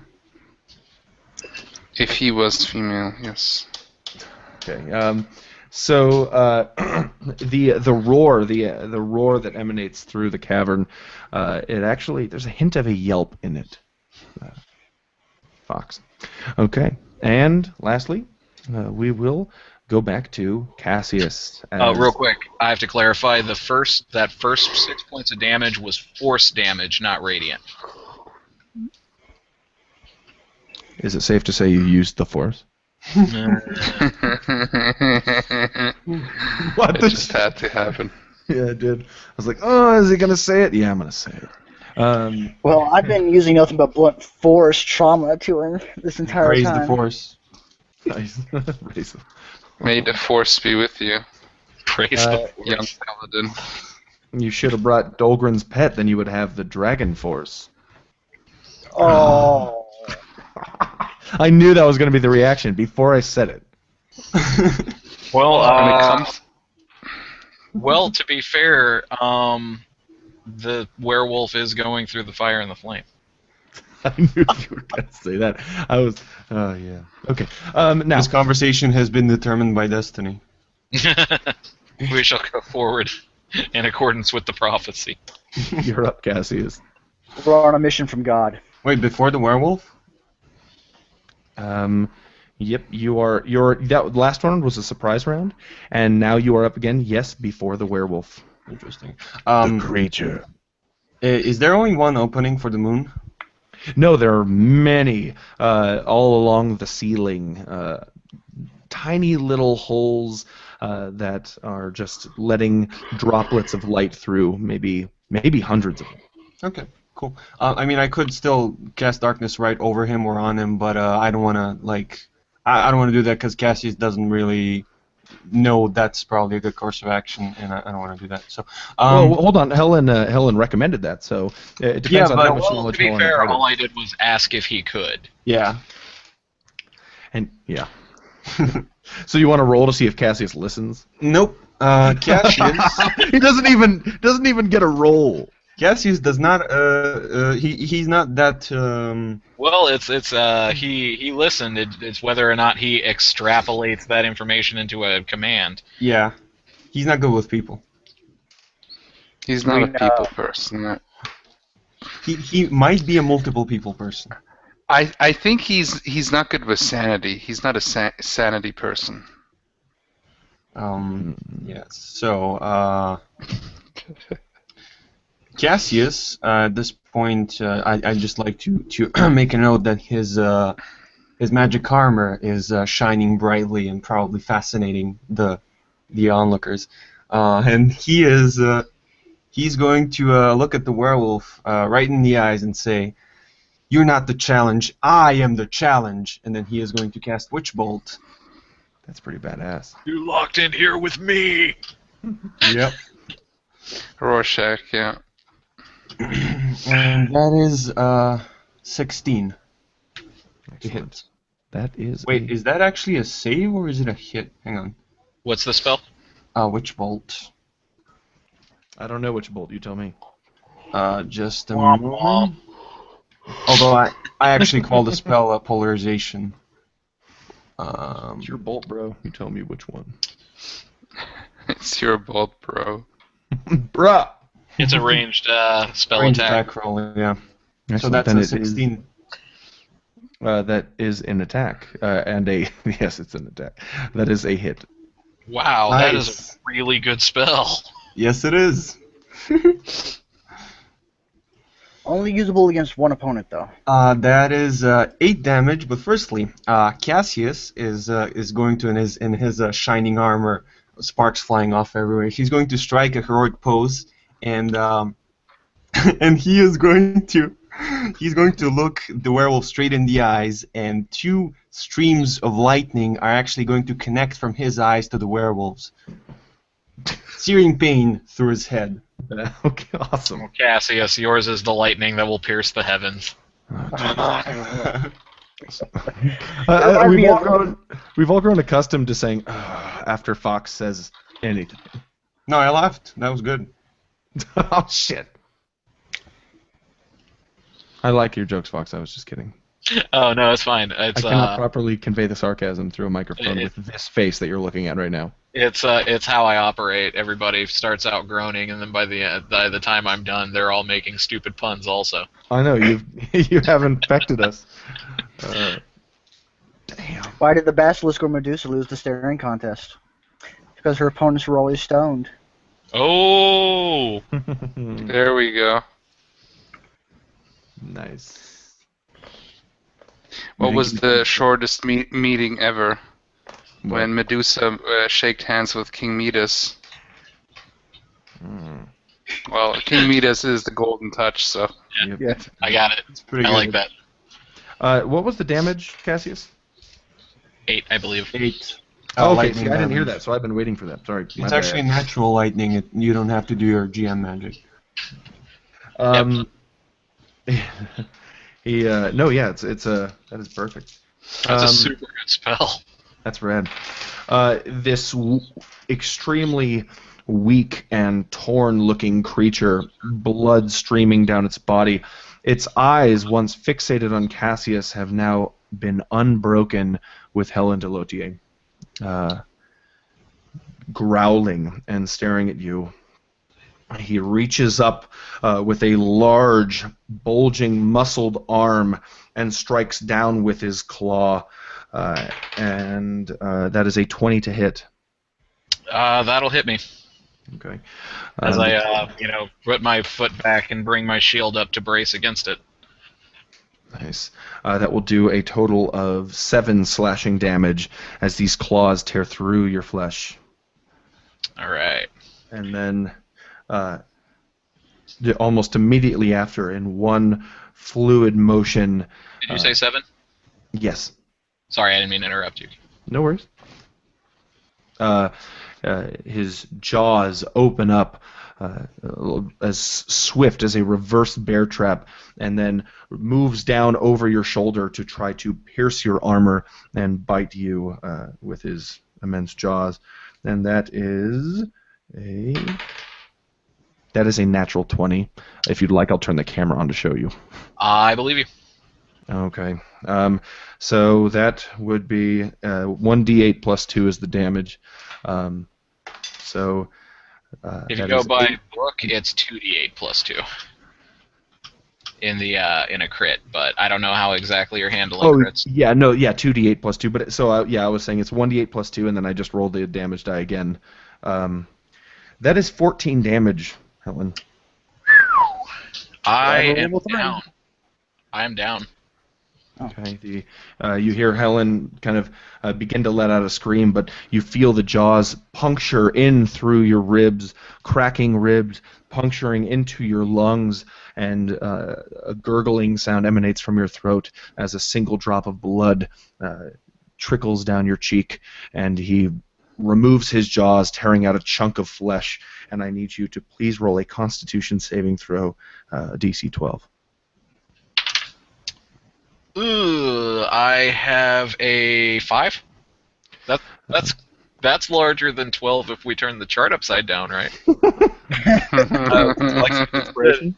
Did I win? Sorry. Would you like to use inspiration? Oh, I have that. Here's the thing: is and this is taking a tip out totally of the GM forgot I book from Matt Click. Is you can only use an inspiration before you know it's a hit or a miss. So if you'd like to, you may use the inspiration.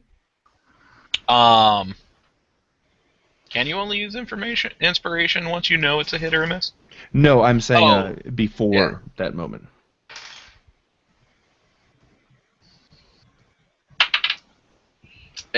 and that is... Uh-oh. Oh, that's not good. That's an 8. That's a little bit better. Okay. Did I- So, Did I hit it based off Thaco? Yes, Thaco lowers better. have you seen Thaco in the index in the back of the player's handbook? No. It says, I think it says something like, when you look up Thaco, it says, see attack rolls. So, I don't know, it's funny. Funny little Easter egg. Yeah, sorry, Helen. Helen, you fall unconscious. If you're around her, you see her fall unconscious. And, Wait, was that that was a con saving throw, not a death test, right? yes, that was a con saving throw. You Well, I know I have get to now roll three rolls, right? Yeah, I know I get 3 death tests, but no, I know exactly what I just did. So it's not great. This isn't great. This is No, great what are you because you are a cleric too. So Helen just got a lot more interesting. What are you talking about? This isn't great. I need to get a couple levels, guys. It's time to start farming. Next time, go to the general store and buy a leash as soon as We you. need to go boil. We need to go boil an anthill and kick We some can rats. just kill the audience afterwards. Hey! Nice. we need to fight some 200,000 boars or something. Yeah. Awesome. Okay, so you fall down, and then I believe we are back up to now. Really quick, gosh, death. Death saving throw. You have to make an immediate death saving throw right now, Fox. I don't know if that's immediate or if that kicks in on my next turn. Juice, message me. There. Chime in, bro. Chime in. He's not watching anymore. I think he got he got offended by the bitch comment. Oh. I didn't say it. I didn't say it. No, I'm kidding. I'm kidding. By the way, Sean, you Jesus just gave me an Christ. idea for an amazing backstory. At some point, I'm gonna make a ranger or hunter or something like that. That's literally gonna be like if a campaign starts later off, like 8th level or something. It's literally gonna be he killed 2,000 boars, and that's why he's 8th level. You gonna write a poem about him? Oh, I have killed many boars, and He'll write an epic title. I made. This was my greatest chore. So that's play all World I of got. Warcraft. Whenever you start your turn with 0 hit points, you must make a special saving throw. So it's not yet; it's when you start your turn. Okay. There we Okay. go. So, but now we're Also, I back was up going to to the say, it definitely did not deal enough to instantly kill me. Good. That is good. I would have had Is to it? have Is done, it? Wait. Hmm? Is it -10? Like over -10, like in 3.5? It has to be. It has to deal enough damage to exceed how many, or I think it's like how Whatever many your hit points. Yeah, whatever hit points you have as your maximum in the negatives. Ah, okay. Because in 3. Or at least in 3.5 or something, or even before that, it was like Yeah, if it's negative. beyond -10, and then you're like your body is so damaged that it cannot be resurrected anymore. Yeah, they got rid of negative hit points in this one, which I'm totally cool with. I think it's actually good. probably important for me to clarify. Resurrection is very much non-existent. So when I hit level 5, I don't get revivify. you might. We'll talk about that when you get there, because I don't want to take that away from you. Instead, I'd rather you have it and be one of the craziest, most awesome, the only person in the world that has it. I'm way more into that. if we get there. If Can I I get be back the there. only- I know. Yeah. Can I be If I- the only insane count- person in the world? If, You're counting if a I lot of haven't- unhatched chickens here. I was gonna say, if I haven't eaten all of you guys by the time we hit level 5, There we go. because I guarantee you I'm a lycanthrope now. I think I'm a zombie, so How much XP is a 3rd level cleric?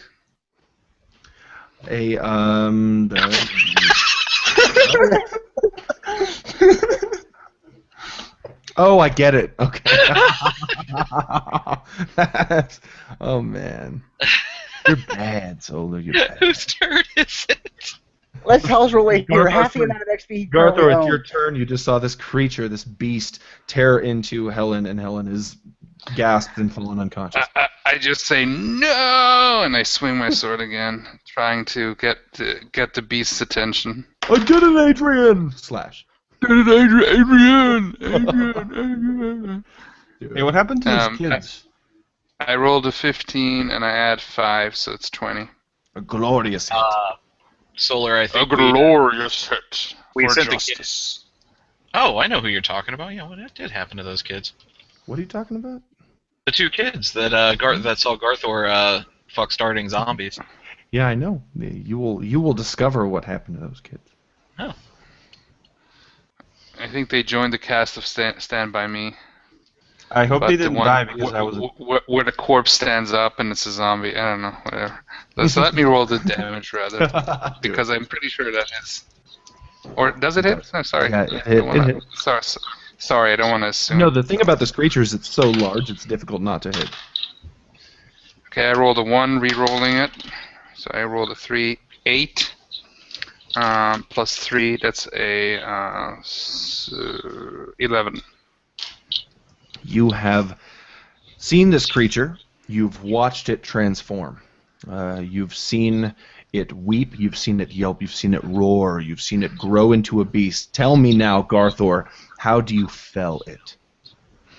Okay, I just a lot of adrenaline gets pumped into me when I'm like getting angry when I see my ally being just cut down by a vicious beast, and I'm just like I can't accept this.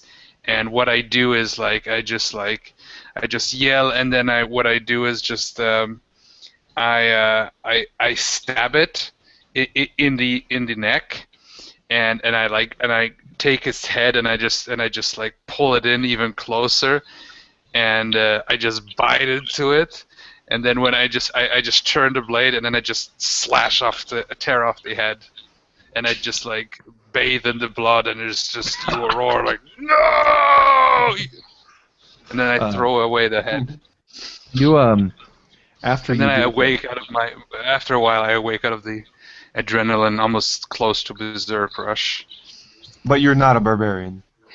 No, I'm not. The lamentations of their women. Nice. No, Okay. no, a little bit here and there, spiced. But if I would be a barbarian, I'd be basically You know- mostly that. You don't have to be a barbarian to enjoy seeing your foes driven before you.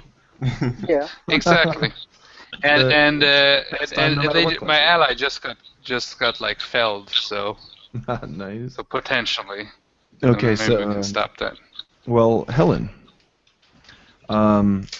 you are back home. You see Yeah. you see your little brother standing before you. You are young again. And do me a favor and roll a d20 and tell me what number it is. 10. Hey, sis. Hello? We haven't seen each other in years, and that's all you have to say to me? Oh, I misunderstood something. Okay. I thought this was like we're both kids. You are both kids. Oh. But that's still what he says. Feels very much like a dream. It's basically Dragon Age Origins. Oh, God, I've never played that game. Shh. Me neither. Not really. Same. Well, I don't want to get... And you I people don't call have- yourselves tabletop gamers. I played it. I rocked that game. I'm I was gonna just say I kidding. don't want to get spoilery, but the Justin Bieber cameo is really interesting. Oh man, the only bad part of that game. Can you? Yeah, I want that joke to become a thing. As long as we can kill him in the game, I'm fine. Yeah, I I use agree. that all the time. But if you Um, kill him, the joke goes away. That's true. Well, he's like he can't be killed, so. He's like the lizard Cthulhu of this- our world. We haven't seen each other in No, this he's a long. lizard man after some YouTubers, so. It's like you kill him and then he comes back. He regenerates, he's a lizard man after some wise YouTubers. So, let's continue. He says we haven't seen each other in this long, and this is what you say to me. I'm like, how long has it been? You know, as Helen, that you've not seen your brother in quite some time. You can decide how he went away, whether he wanted to, I don't know, go adventuring or whether he disappeared. That is up to you in character development. So I would leave that up to you as to how long it's been. How old does he look at this? You both look to be about 9. This is clearly a dream. You know he's not this age anymore if he's still alive out there, and you know you're not this age anymore. But this is how he's appearing to you.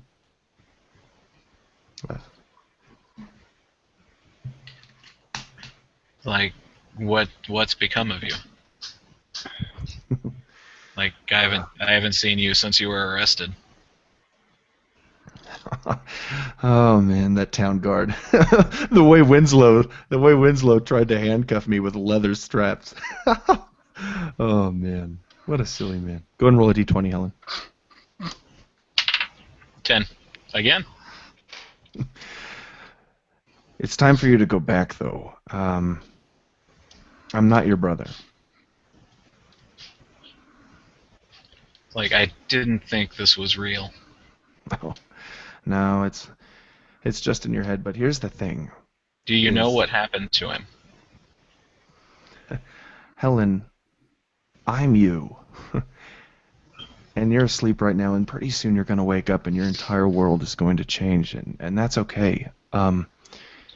Because just because something's in your head, that doesn't mean it's not real. Roll a d20.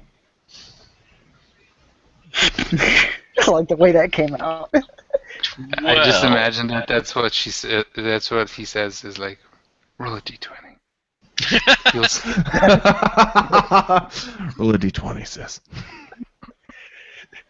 I got a 12. It's all gonna be You got a clear 12? after I was, you roll a d20. I was waiting for him to get like a 7, and then and then her brother would be like, or maybe it is your time. We have not yet decided on this end of the plane. Roll another d20. Oh, 2. Well, you know, it's pretty much 50-50. So, no. Roll a d100. No. You awaken Helen to... Did you see? No, you know what? Sorry. Go, Did you see Mitchell's action statement in the whatchamajigger there? Yeah, go ahead, Mitch. You're not awake yet, Helen, but you are unconscious. Go ahead. We're going to say, Mitchell, that you do that role-playing value. You can roll if you'd like, but we won't do it mechanic-wise. But go ahead and describe what you're doing to help her. Mechanically, all it does is stabilize her. She no longer has to make death saves. Okay. That's but role-playing wise, it'd be cool if you were helping her. So tell me what. Yeah. I would probably see it leaking blood profusely, and I unfortunately am absolutely horrible at the healing arts. All I know is basic field medicine and how to patch up combat wounds. So I would probably take some of my flint and steel slightly, and heat up something to press and cauterize the wound on her side. To get the blood flow to stop immediately while taking out the salve and bandages that I have, and quickly fumbling slightly with them as it's still bleeding, even though I got the majority of it to stop. I helped Mitchell by pushing down on the wound with something like one of a clean rag or something.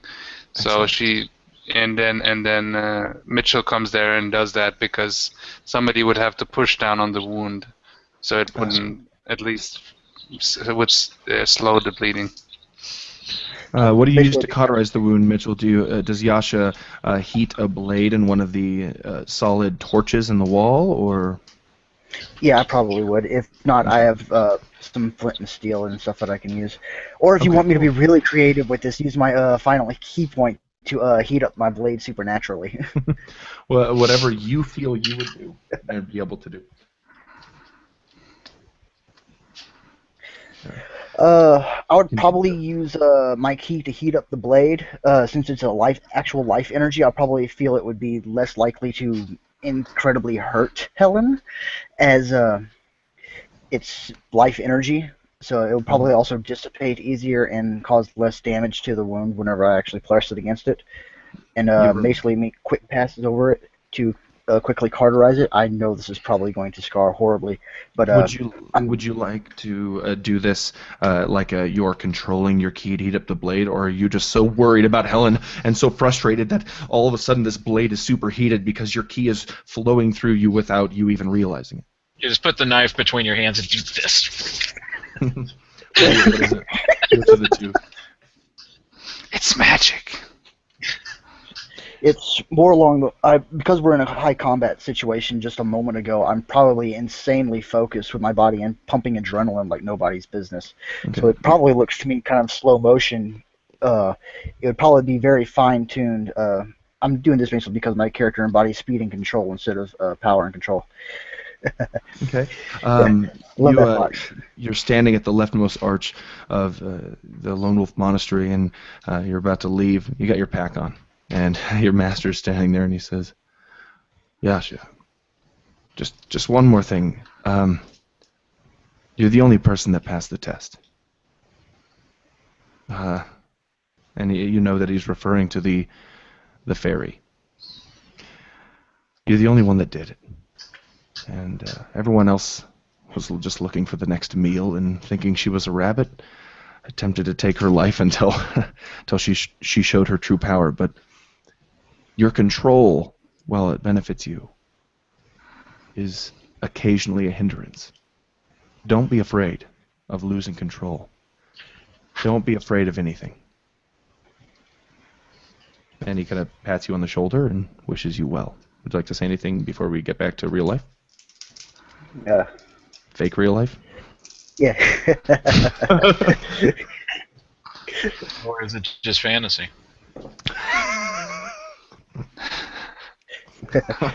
Thank you, Master. I use this power to do as I will save a lot of people, just as you had done. I will be a With hero. great power comes great responsibility. Sorry.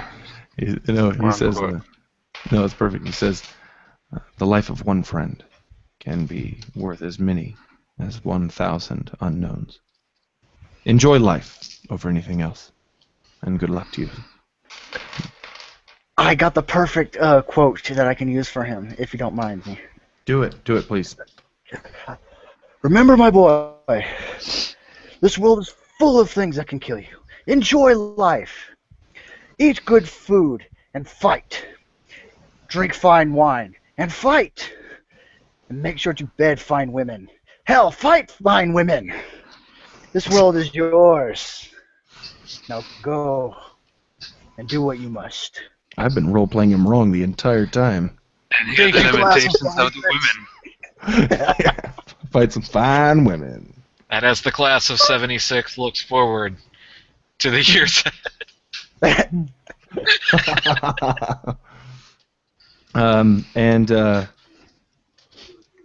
Helen, you blink a couple of times and you see the cavern wall, this cavern ceiling, and you see the moon kind of sparkling down at you. Might I add to something else she sees?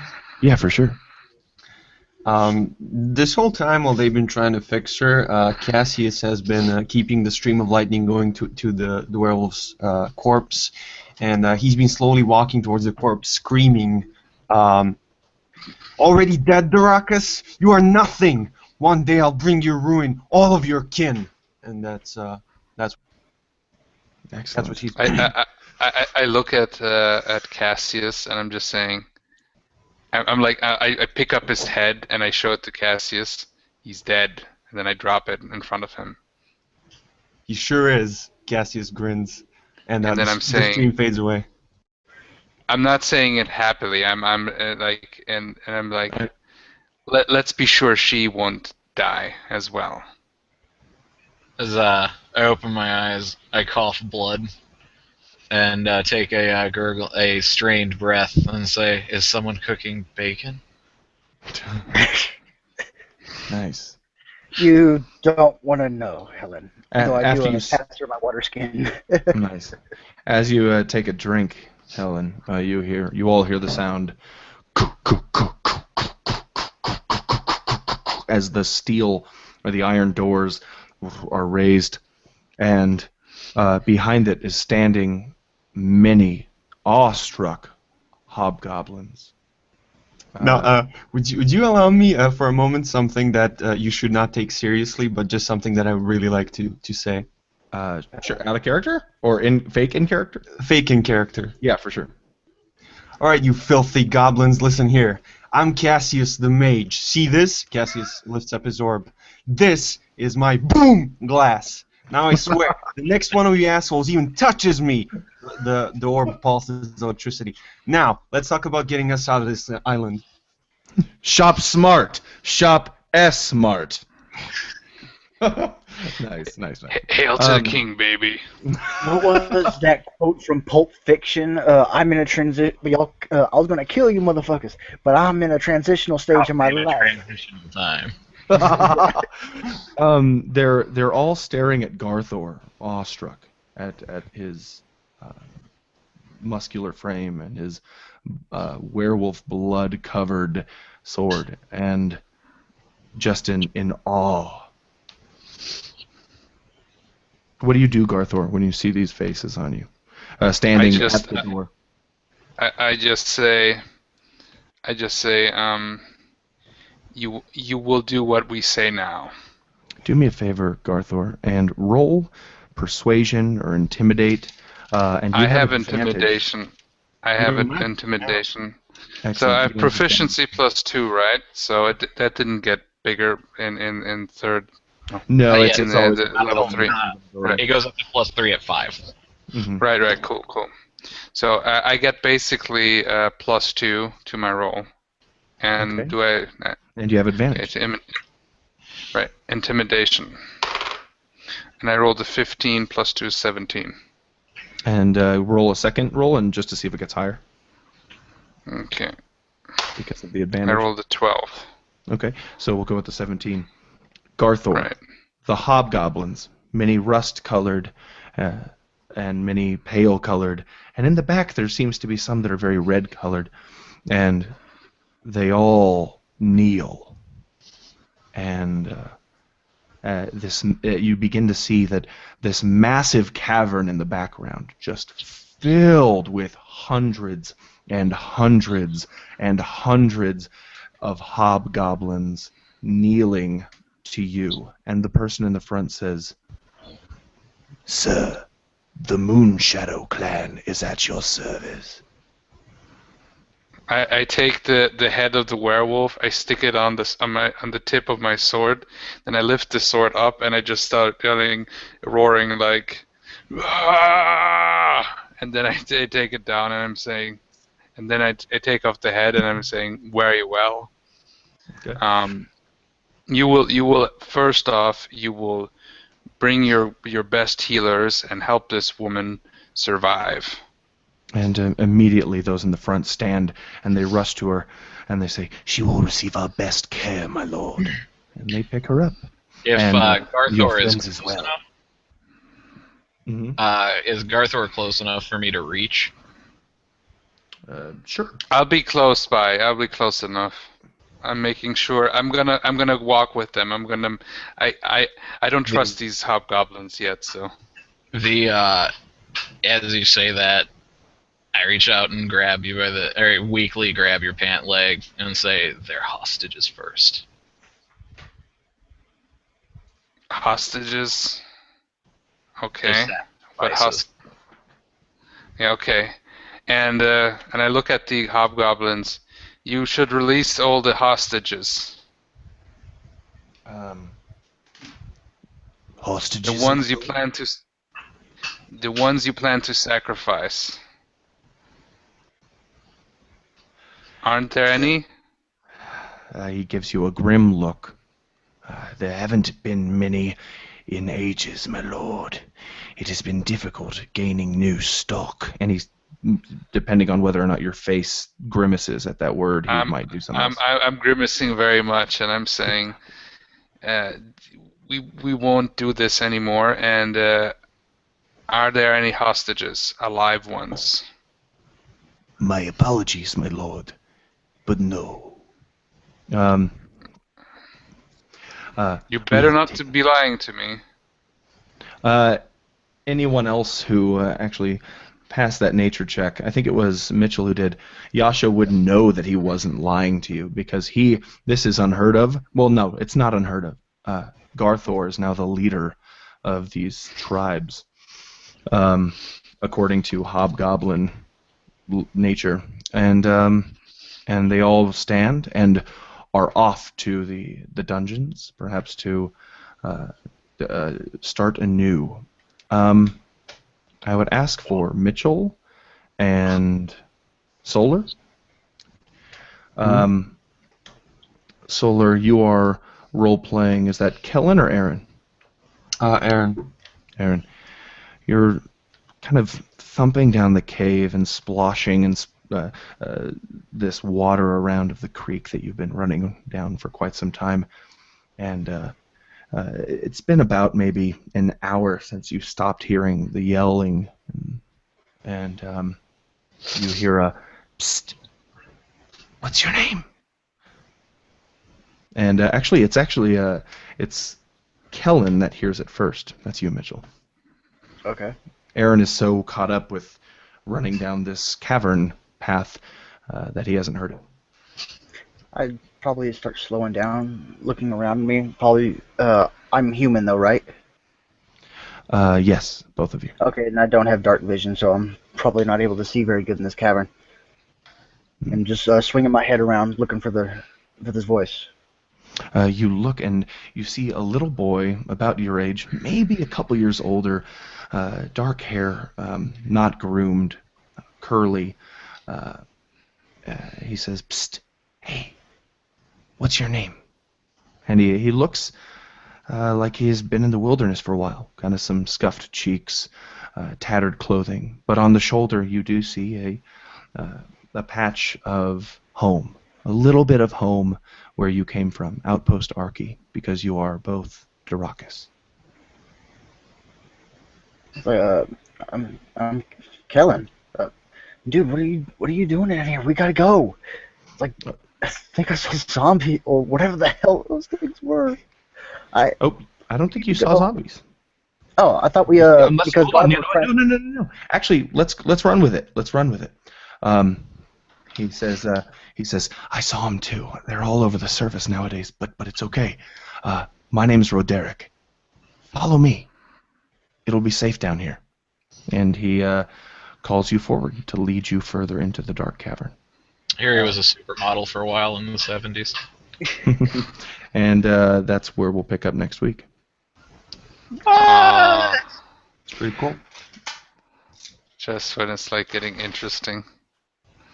But it's only 9:30. Well, actually, oh my gosh, it is really early. Well, I suppose we could keep going, but I have some improvisational stuff. But I'm serious, man. You don't want to do the cliffhanger thing? I'm fine with stopping it here. I don't know with the others. And I like the cliffhanger thing because then I'm gonna. I don't know. Also, it's 3:30 in the morning here, so. yeah, and then I can spend some time with my wife, which is nice. And you know what? It might be nice for our viewers to have a video that's not 4 hours. It's like, yeah, I can spend some time when I'm not doing. Oh man! I'd just like to end up instead of at the cavern with Cassius. I'd like to follow Garthor because Garthor's been pretty cool in Cassius's eyes for a while, and he's beginning to like him. He's a bro. He's a bro. Everybody do me a favor and level up. I'm going to take a minute just to turn the AC on, and we can actually level up really quick together. It's up to you if you keep the live going or whatever. So we're at level 4 now? Yes. Sweet. Yes, level 4. Oh man, I can't level live. It's going to take too long. Sorry. All right, be right back. It's like I only have 3 things to do, and picking my spells is going to take forever. Fox, since I know you have the book, what do I get with at level 4? What do I have to change as a warrior? 1 second. If you don't mind, No. helping me out. Not at all. Are you Also, you're a champion? I noticed I'm a champion. He's Yeah. champion. Also, I know this is gonna be. Well, I'll ask you that later. But yeah. Do you get an ability score improvement? So you get 2 Okay, points. abilities. You can raise an ability by 2 points, or raise 2 abilities by 1 point. And actually, that's going to be everybody. Okay, wait. Unless we wanna- Abilities as in Does Barker give us like feats? the Back. Oh, yeah, yeah. abilities as in skills or No, like our abilities, attributes. strength, dexterity. Okay, so we can either what did you say? We can do level up, like add a bonus to 2. You can either raise 2 by 1, or raise 1 by 2. Or you can trade those ability points in for a feat. Barker, Hmm. can we get feats? Mm-hmm. Do they In have the fact, if I'm ability, being honest, the cleave feat available? The one where when you hit, you can hit another time Oh, if for sure. the hit strikes. Hold on. I will tell you If it what that passes- is. Because I remember I had a warrior and that ability was quite useful. By It's the way, we're De- leveling on air. decapitate 9 people at once. People are gonna think the video is lasting much longer than it is Oh, if we're ever okay. here. Should we stop here then? The Yeah, sure. recording.